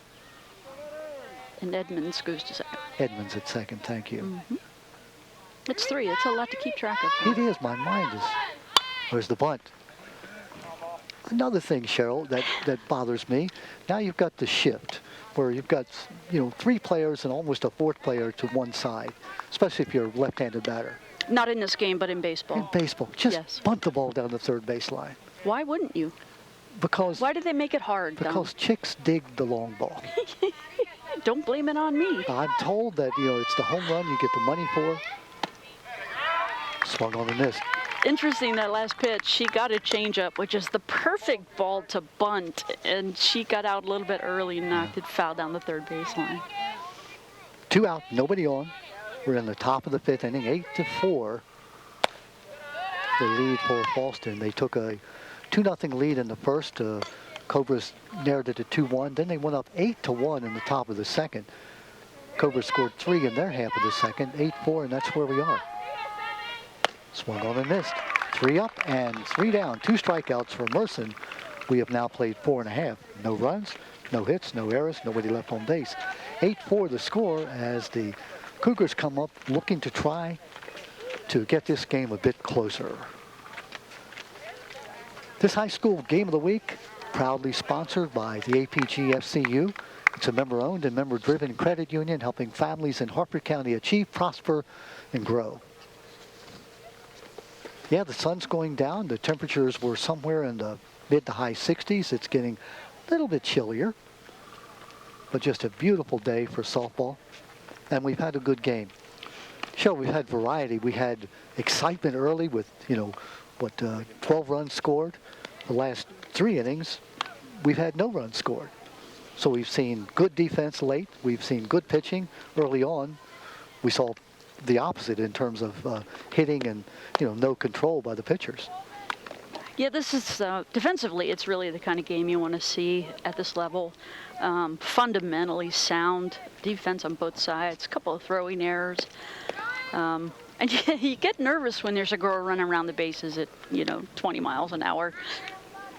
You want to try and stop her and you get a little excited with your throw. So that was unfortunate. Otherwise, it has been real solid defensively.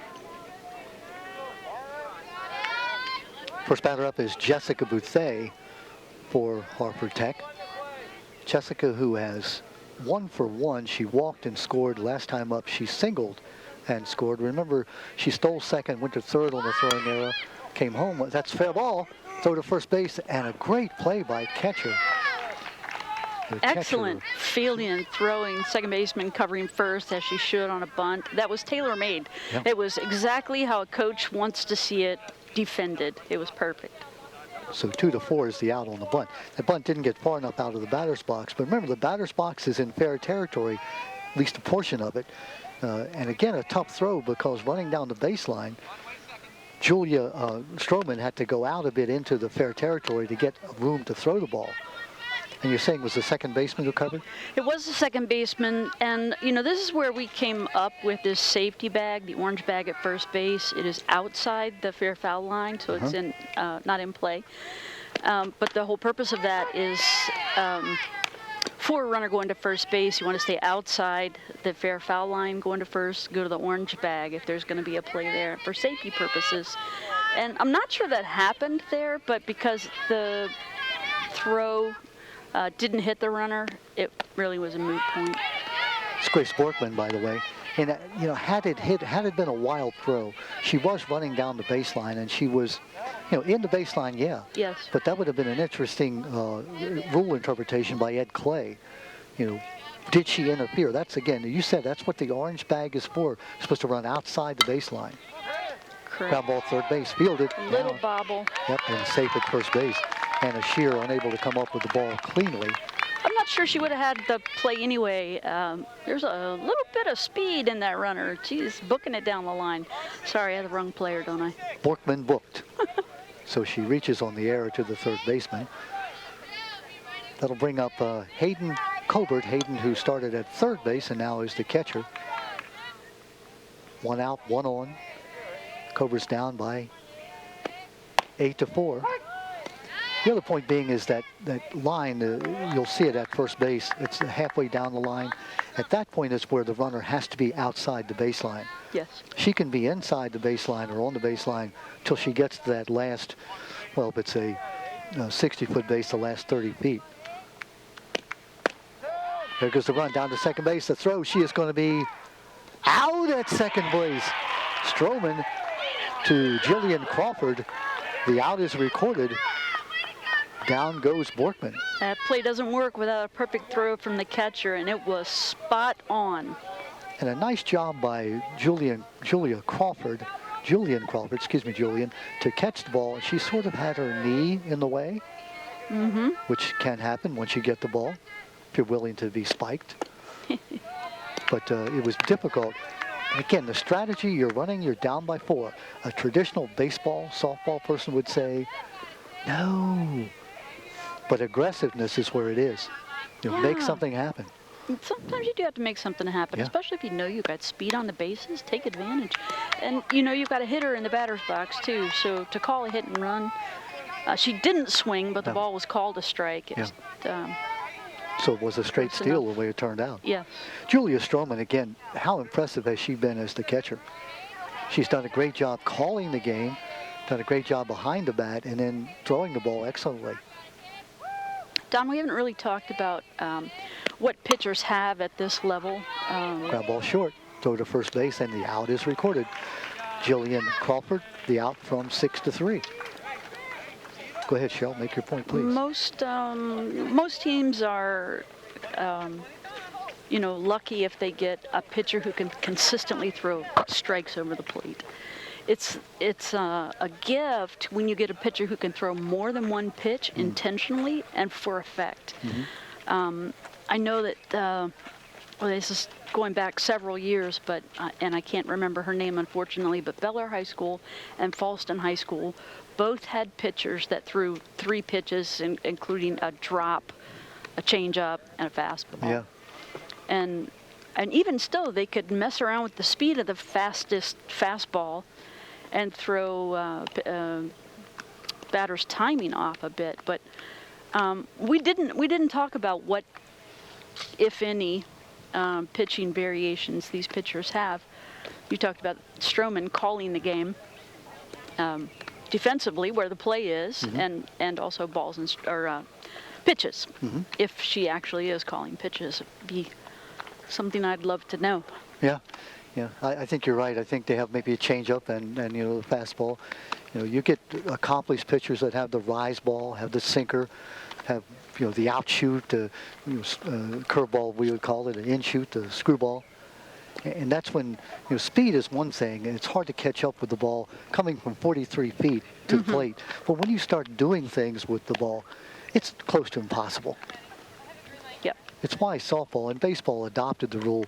In extra innings, they put a runner at second base to start the game, because with some pitching, you'd be going till midnight if you had lights, because the pitchers are that good. Yeah, I'm really excited that the Baseball League has taken to the international rule, as we call it in high school sports, where at the 10th inning, to begin the 10th inning, your last out is put on second base, and that's where you begin to try to get the game shortened up, save pitchers. I think there's a lot of good to it, but also it makes you play small ball. Put the bunt down, advance the runner, try to steal. Jillian Crawford will lead off. She is the leadoff hitter, batted 3 times so far, 2 for 3. Scored 2 runs, 2 base hits. Squares the bunt, that ball's fair. And she again is running with the line, but she went to the orange bag. And she clearly beat the throw. Okay, she left the bat in play. I'm going to be technical and say she could have been called out for obstruction by dropping the bat right in the baseline in fair territory. Is that what you're going with? I'm going with that. You can't put an object like that in the way of the catcher who comes out to try to make the play. Or you could say the softball bat is part of the field, and therefore a non-issue. Okay. We'll give her a base hit on the bunt single. Good job by Crawford. I'm not sure that she could have been gotten out, but catcher Covert had to go around the bat to pick up the ball. Mm-hmm. Runner under first. She's now 3 for 4, and that brings up Natalie Webster. Webster's also 2 for 3. Singles the first 2 times she was up and scored.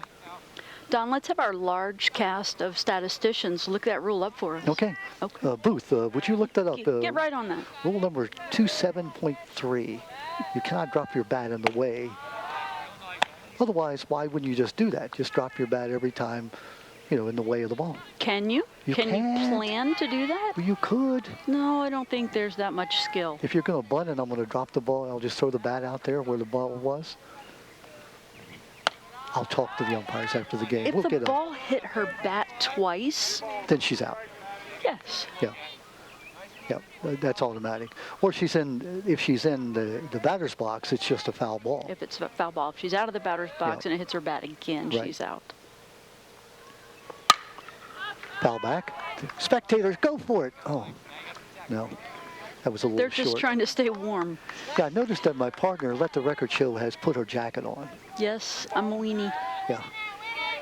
Whereas Don, who's just too stupid to put his jacket on, is still in shirt sleeves. I might mention the temperature has dropped an entire degree since 10 minutes ago. Wow. So what is the temperature? We are in the shade. It is now 63 degrees. And you put your jacket on? According to, yes. That sun felt good, though, didn't it? It did. The sun is now a memory. 2 on now on the walk. Webster takes first. Down to second is Crawford. Up is Maddie Burns. Maddie hit by a pitch and got an RBI for that job in the second inning. Got an RBI single in the first. There we go. Line drive, center field, over to center field, who makes the catch. Wow, I was just about to say Grace Borkman took 1 step in and it went overhead. Borkman took the step back and reached up and made the catch. Wow. Good Burns base running, was too. Robbed. Yes, she was. Base, the runners both stay at the base, knowing that if that ball is caught, it could be thrown out trying to advance. Good call, Cheryl. We saw that happen the opposite way in the first inning where the Fallston runner was thrown out, running from second base. 1 out now. Ground ball first base, fielded, bobbled, picked up. Safe at first base is the call. German? Katie Burr dropped the ball, and the book is going to reach first base on the error to the first baseman. That's why you leg it out, Don. Can't stand to see people jog to first base, not even in the majors. You leg it out, sometimes you get the call. You're safe. I mean, you get paid big money. What's it cost you to run 60 feet, or in the case of baseball, 90 feet? Brings up Julia Stroman, the catcher. Julia has singled, struck out, and then got robbed on a great play by second baseman Aubrey Gump. Gump now playing third base. Gump went back, remember, and caught the ball over her head, almost stumbling into the right fielder on the last time. Pop up, moving, third base, Gump. Playable area, but... Gump got a little bit of a late start. She might have been hampered by getting around the runner at third base, who was on the bag, so certainly no interference. No interference. And that ball had backspin, too. It was coming back toward the plate. That's tough. I don't know if our microphones can pick it up, but I hear a woodpecker, and I think that's cool.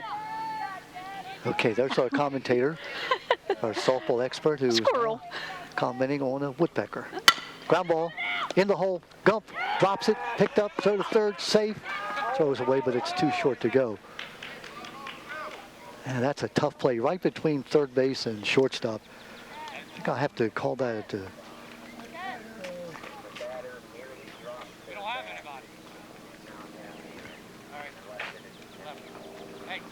Okay, we hear from the booth that if the batter merely drops her bat and it's not intentional, then it's okay. So we get our psychology and we say, did she drop it on purpose? That's a lot of skill if she dropped it right there on purpose. She bunted the ball right up the first base line, dropped the bat where the ball was, and then ran to first. That was purely accidental. Mm-hmm. Thank you, Booth. But you didn't back me up. It says in the book here, back up the commentator. I will ask them for no more rulings. Fallston's got the bases loaded again, trying to get some more runs on the board. And did get a run there, so they're now up 9-4. Going to give her a base hit on that. That was just a very, very difficult play. You're a generous man. Thank you. But I tell you what, I mean, at this level, these girls are fast, and if you bobble the ball, pretty much you've lost the play, and that's unfortunate. Bases loaded, 1 out. Anna Shearer, the batter. Line drive, base hit into right field. That's going to score at least 1. Here comes the second run, and it will score 2. A 2-run single by Anna Shearer. Scoring from third base is Webster. Scoring from second base is Allie Book. Moving up to second base is Anna Shearer. I'm sorry. Yep, Julie Stroman scored from second base. Now that makes the score now 11-4. Julia is on second base. Yep. Okay, Julia Stroman is on second. Scoring was Allie Book and Natalie Webster. Yep, Anna Shearer on first. Yep, on the single. A 2 RBI single. Now we're bringing in now, since both teams have batted 5 times, the 10-run rule comes into effect, where now the score is now 11-4. Mm-hmm. So if Fallston could score, here comes my math, 3 more runs. Since Tech is the home team, they would have another at-bat. No, they've batted 5 times. Oh, they batted 5 times. Yeah. Oh, we were going into 6. So the game would be, so now Tech has to play to stop the run. To stop the runs from scoring. Only 1 out. 2 runners on, so if Allison Stroman, the batter, were to score, this game would be over prematurely because of the mercy rule. Ground ball to third, actually to shortstop. Oh, what a play. Out at third base. Great job by Jessica Brissett. Out? Yeah, the umpire Oh, yes, called her that out. was a forced play. I was thinking that she didn't have to go. Yeah. I should pay attention. So now runners are at first and second as Stroman reaches on the fielder's choice. Out at third base is Julia Stroman. Now we got 2 out and 2 a outs, substitute runner at first base. Yep, for Stroman. Number 19. No, 16. Great play there by Brissett. Picked it up and threw to third base to Gump for the force out. I'm trying to check that number, Don. I can't. Ground ball third. Gump steps on third. Gets the final out. Play by Gump, 5 unassisted.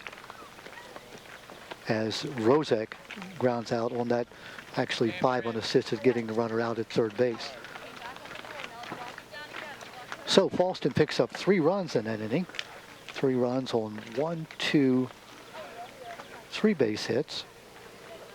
There was 1 error. 1 runner left on base. We have now played 5.5 innings. The Fallston Cougars are leading now by 11-4. I can't get that number. It's 15 or 16. Appears to be going to left field. We normally have the scorekeeper who comes up and tells us, but we are located on a hill. I'll describe this hill. This is,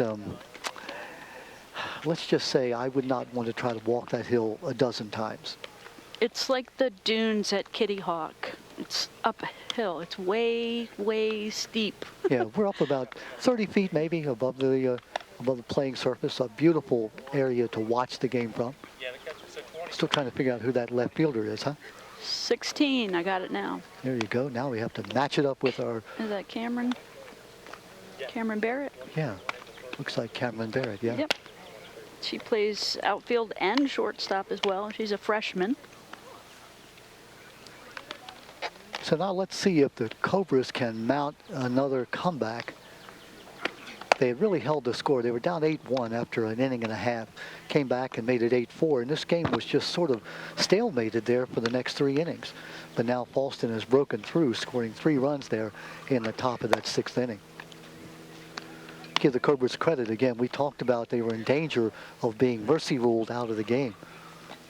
Just so impressed with young Aubrey Gump playing third. She's just so, let's say, intelligent in terms of the way the game is played. And Bouthette, the shortstop, Jessica Bouthette, just an outstanding player. By the way, Jessica is headed for Harford Community College next year to play softball there.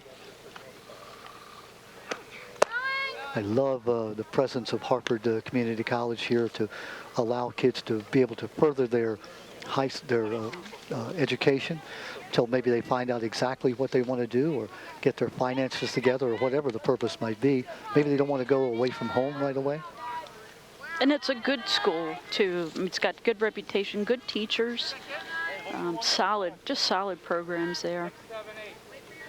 Directly across the street from Harford Tech. It is. This is Hayden Cobert now at the bat. Hayden, the sophomore who started out at third base, and now the catcher.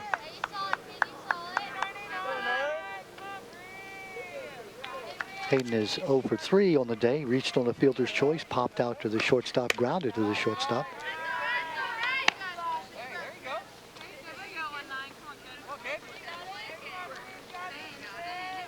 Bottom of the 6th inning, 11-4 the score.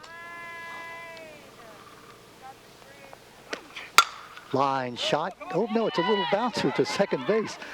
Sorry about that. I was deceived. The ball came off the end of her bat. Good play by second baseman Brina Barrett. Picks it up and throws it over to Maddie Burns, and the out is recorded.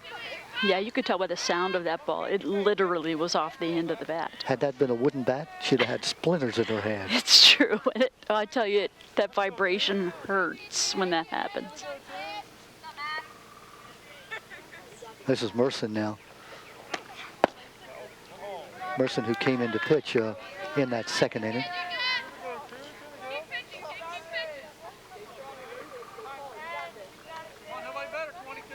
I think this is Merson. Number 12. 22. 22. Yep. Foul ball out of play.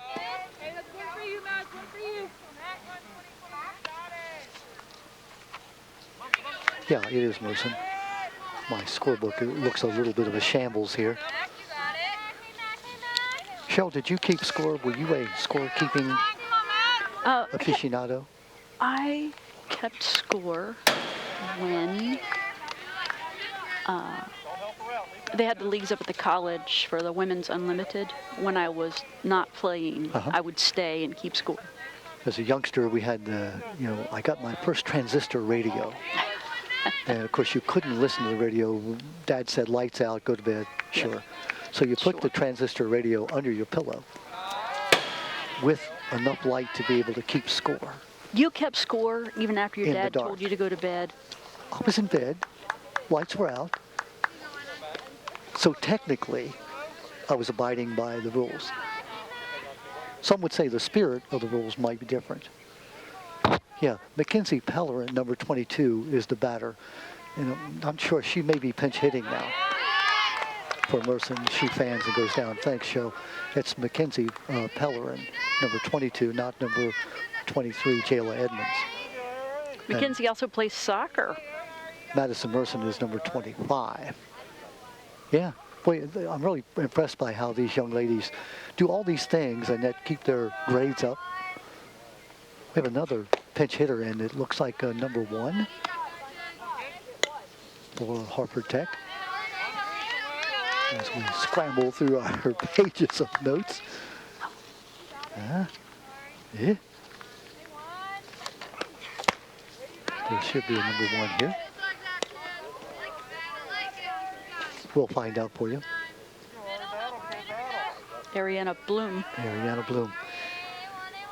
We talked about numbers that that we like or don't like. I said 13. Yeah, what really bugs me now is they wear the number 0.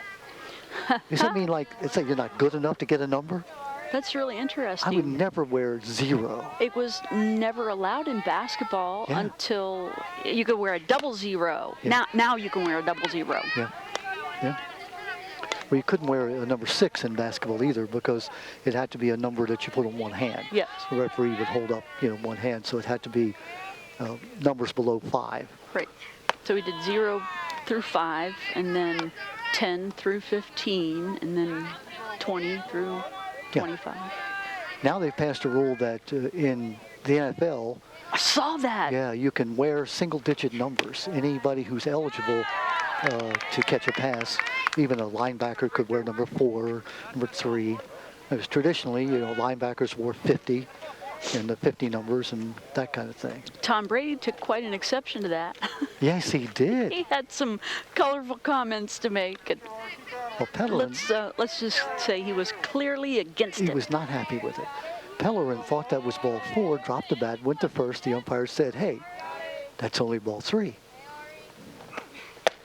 Come back and let's do it Okay, again. that's ball 4.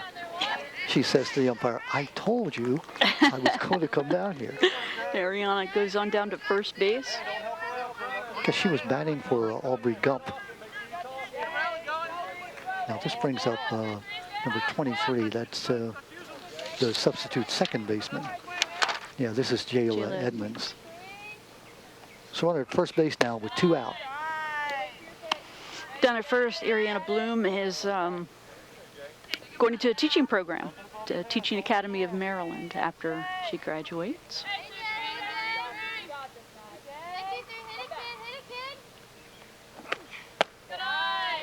Well, there's your play down to first. That's what you've been looking for, Cheryl. When that left-handed first baseman, so good because she catches the ball and slaps the tag down. You think about why you have a left-handed first baseman. That's why. Ask Trey Mancini. Yeah. I saw him try to make a double play throw the other night. Difficult for that first baseman. Catch the ground ball, turn and throw to second base. Think about a left-hander catches the ground ball, throws right across his body for the throw to second base. It's why you don't have left-handed shortstops. That's correct. How can you go in the hole? They're oddballs, aren't they? Yeah. Don't think I've ever seen a left-handed shortstop. There have been left-handed catchers. Mm-hmm. Very few. Why have there been very few?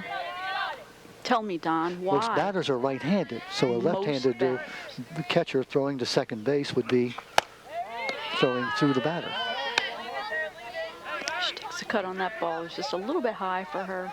Other thing is, left-handers, have you ever known a left-hander throw a straight ball? Answer, no. No. Everything slides or moves, so if you're throwing a ball to second base, you're throwing things that your shortstop is going to have trouble catching. Swung on and missed. And down she goes. 3 up and 3 down. No runs, no hits, no errors, nobody left on base. We've now reached the 7th inning with the Fallston Cougars leading by a score of 11-4. Thank you, Cheryl. You're welcome. This high school game of the week proudly sponsored by APG-FCU, a member-owned, member-driven credit union helping families in Harford County achieve, prosper, and grow. Yeah, Mark a little while ago looked it up somewhere. He has a rule book. I'm not sure where. The internet has a rule book, and the rule is if a batter drops his or her bat in the field of play unintentionally, it's okay. You're supposed to drop your bat after you hit the ball, Don. I'm not sure if you were aware of that. Out of play. You're supposed to drop it out of the field of play. Oh. Yes. I didn't remember reading that. That's true. Look it up on the internet, the rule book in the booth. But if you drop the ball in play inadvertently, not on purpose, you're okay. Yes, and nobody would know unless you did it the same way twice. Then they might say, hey. Or unless you said, okay, I admit it, I dropped it on purpose. I was just looking to be a nuisance. And then, now the other thing is that the old days that you would never flip your bat.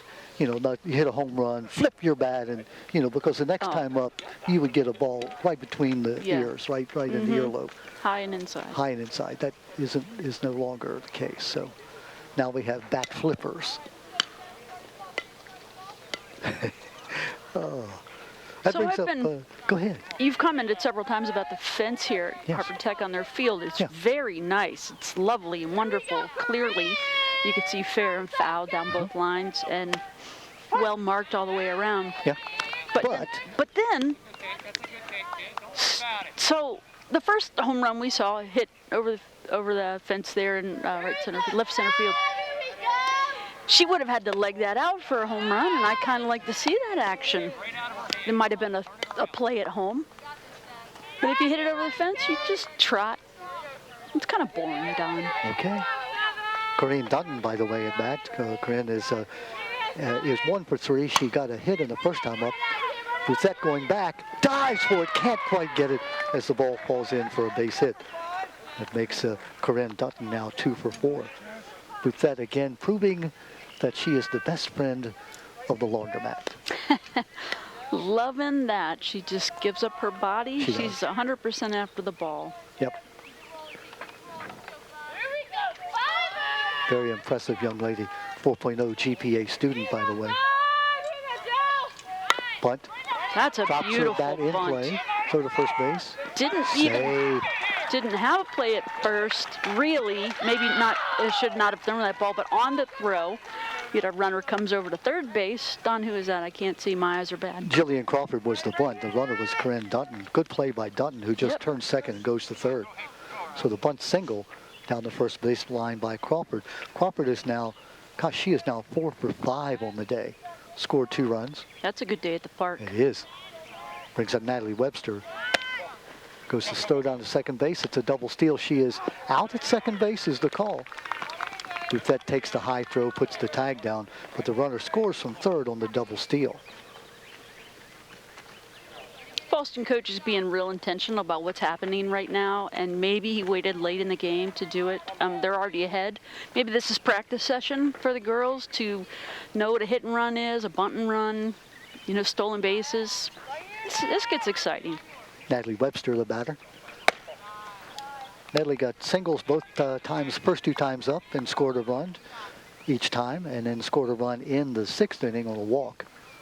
So she's now 2 for 3 officially with 3 runs scored. Makes the score now 12 to 4. And again, we get to that situation where 2 more runs, if they were to score here, the game would be over. Again, the 10-run rule, if you're behind by 10 runs and you batted 5 times, the game is declared an official game. Strike on the inside corner.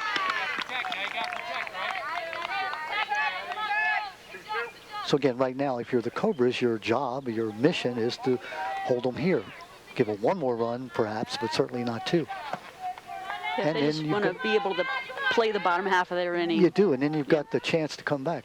What was it? Last night, San Diego was trailing the Dodgers 7-0. And San Diego came back and won 8-7. Don't you love that? Yes. It's never over till it's over. Yeah. Yogi said that. I'm quoting the famous Yogi Berra. There's a little ball down the right field line going foul. Yogi, who said it gets late early here. Which I understand perfectly. He's brilliant. He just was brilliant. Yogi's best, I think, was nobody goes to that restaurant anymore. It's too crowded. Uh-huh. I mean, I understand that perfectly well. I'm not going to a restaurant. There's too many people there. Sure. Nobody I know goes there. Meaning I don't go there. Exactly. And Yogi knew that. Yogi Berra passed away in 2015. One of the fly ball into right field, moving on to this Lacey Swart, falls in for the base hit. We've seen a couple of those. Used to call them Texas Liggers, dying quails. Dying quails. They all count. They look like line drives in the scorebook. Yes. Nobody asked how hard you hit it. They just said, did you reach base safely? Yep. Bring up Maddie Burns now.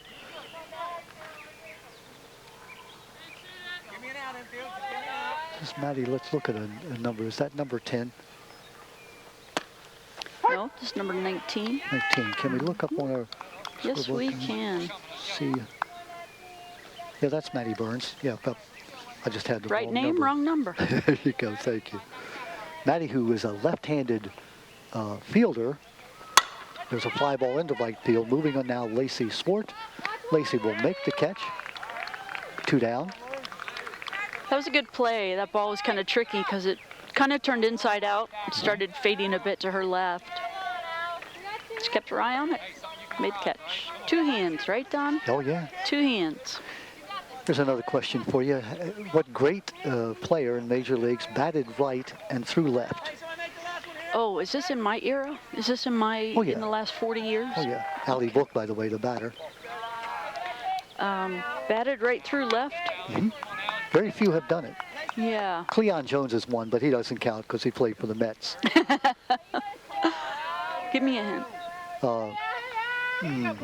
Number 24. Wild pitch. How about this? Stolen base. 24. Not. Canseco was 32, right? Yeah. Okay, 24. Stolen base, the all-time stolen base leader in the history of major leagues. See, I just blank out when you say 24 because all I can think of is Dempsey. Ricky Henderson. Of course. Who, batted right through left, and, you could search your mind. A bunch of bases. You can search your mind and think of right-handed batters who are left-handed fielders. It's just a lot of left-handed batters who throw right, but seldom the other way around. Why? I don't know. That is interesting. I'm not here to explain. I'm just here to give the facts. Book, ground ball, fielded by the pitcher. Merson throws to first, and the out is recorded. That's the inning. That is the inning. That means we will have a bottom of the 7th inning. We will go to the bottom of the 7th with the score.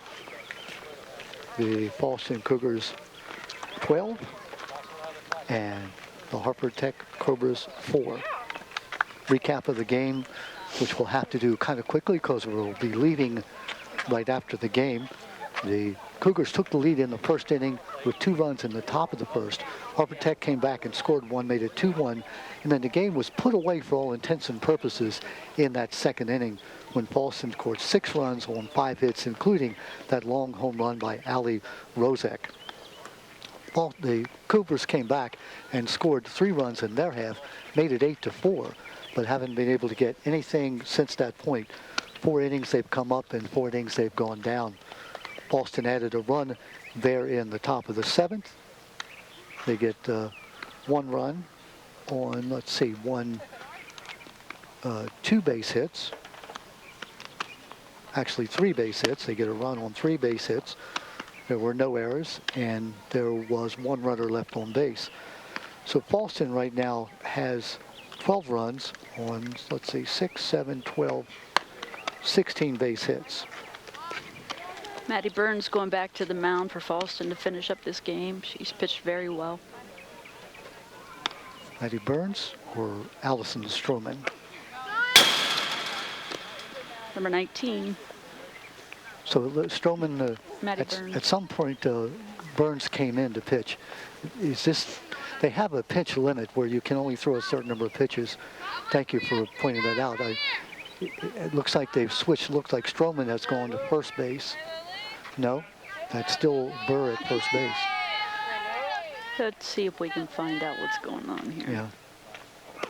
Well, we'll tell you leading off here in the bottom of the 7th inning. I'm going to sneak this if I can find out who number 15 is. For Harford Tech. Up high. Thank you. We're still looking through our voluminous notes to find a number 15. Yeah, this is Lily Uttenreither. Thank you. Lily is our leadoff hitter. Lily, who has scored a run, reached on a walk, walked also in the second inning, fan last time up.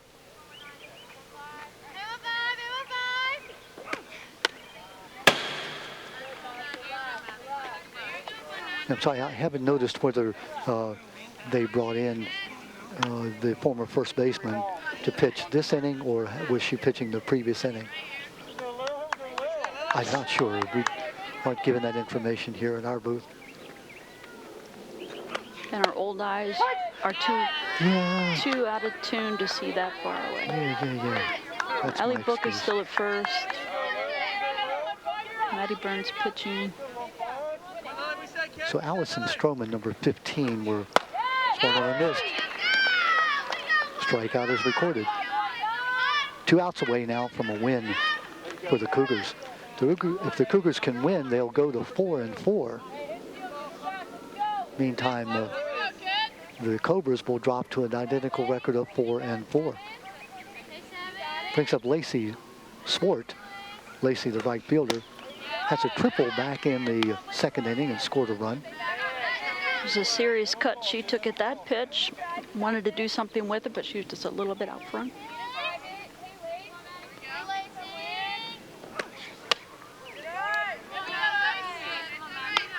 Takes it well high. Catcher did well to go upstairs and get that one. Impressed with Maddie Burns. She throws the ball very, very fast. She's an accomplished pitcher herself. She has a great release point. It's almost like a rise, though. The ball keeps coming up even after. She'll let go at her knee, and the ball still comes up. I guess you could call that a rise. I would call it, yeah. I'm not sure whether... it's intentional? Yeah, I'm looking now. Still interested on where Stroman is, as the fan is recorded. We know Stroman has stayed in at catcher, the one Stroman sister. But number 15, we're not sure whether she's come out of the game or not. So now trying to keep the game alive is Jessica Bouthette.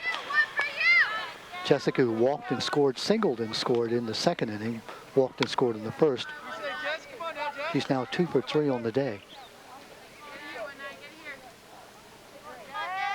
We're looking, Fallston doesn't have a lot of spare players. If you've noticed, Cheryl, their bench is pretty well empty. Line shot in left field and over the left fielder's head, taking one step in, and that was the fatal step in as Bouthette rockets that shot, the double in the left field. Well stroked and a lot of hustle. Got it easily into second base standing. So Harford Community College Owls will be getting a professional hitter, if you will, next year when Jessica Bouthette enrolls. Takes out now Grace Borkman, Grace, who has hit by the pitch in the first inning, fanned, and then got on an error. 0 for 2 officially. Trying to keep the game alive are the Cobras. Up high. Did she swing? Will they request that? I think she held up. Yeah, I believe so. Don, you were mentioning Fallston with a short bench. They do only have 2 girls over there. And when you have a team that small, to have 2 pitchers that can bring the ball quickly like these two, you're really blessed. Yeah. I want to thank Emily Knowles, the athletic director for Harford Tech, who helped us so much to put this game together. Brian Ryder, the coach for Harford Tech, also great assistance. Ground ball, just foul at third base. Well struck, just early. While we're doing that, Madison Ferreira, we haven't mentioned Madison, North Harford product, who is the coach at Fallston. Her assistant, Kevin Medicus. Wrestling fans will know his name. He is the wrestling coach at Fallston for many years. Foul back, staying alive. Down to the last strike here are the Cobras, trailing by 12 to 4. Don, it's a shame we're not going to be able to do post-game interviews, because I'd love to talk to our home run hitter and just ask her if she knew when that ball came off the bat that it was going to be out. It's fun to watch. Ali Rozek, we're talking about, the junior who hit that ball out in the second inning.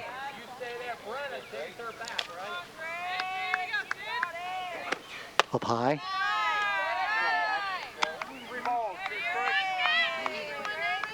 Don, I lost count. Where are we with the outs? 2. There's 2 out, 2 strikeouts, yeah. The double at second base by Bouthette. Strike 3, and that is the game. Strike on an inside corner. And the final out is recorded. No runs, 1 hit, no errors, 1 runner left. Our final score here from Harford Tech, the Fallston Cougars 12 and Harford Tech 4. Again, we mentioned that both teams even their record now at 4-4.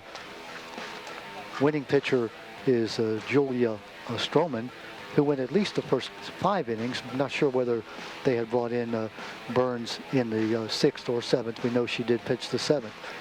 Star of the game, of course, the hits by Jillian Crawford, the shortstop for Fallston. She was, let's see, 1, 2, 3. She was 4 for 5. Her only out was a line drive to the left fielder in the 3rd inning. Cheryl, a good competitive game. Harford Tech got up off the Met when they were down 8-1, made it a ball game, but Fallston just a little too much today. A lot of really good hitting, like I said previously, strong defense. So yeah, an enjoyable game to watch, a great evening to be out here to participate, either behind a microphone or just as a spectator. Just was an enjoyable afternoon. I would have paid to be here, not much, but I would have paid to be here because I am cheap. This high school game of the week proudly sponsored by APGFCU, a member-owned and member-driven credit union helping families in Harford County achieve, prosper, and grow. For my partner Cheryl Silence, I'm Don Morrison. Again, our final score, the Fallston Cougars 12, Harford Tech Cobras 4. Good night, everyone.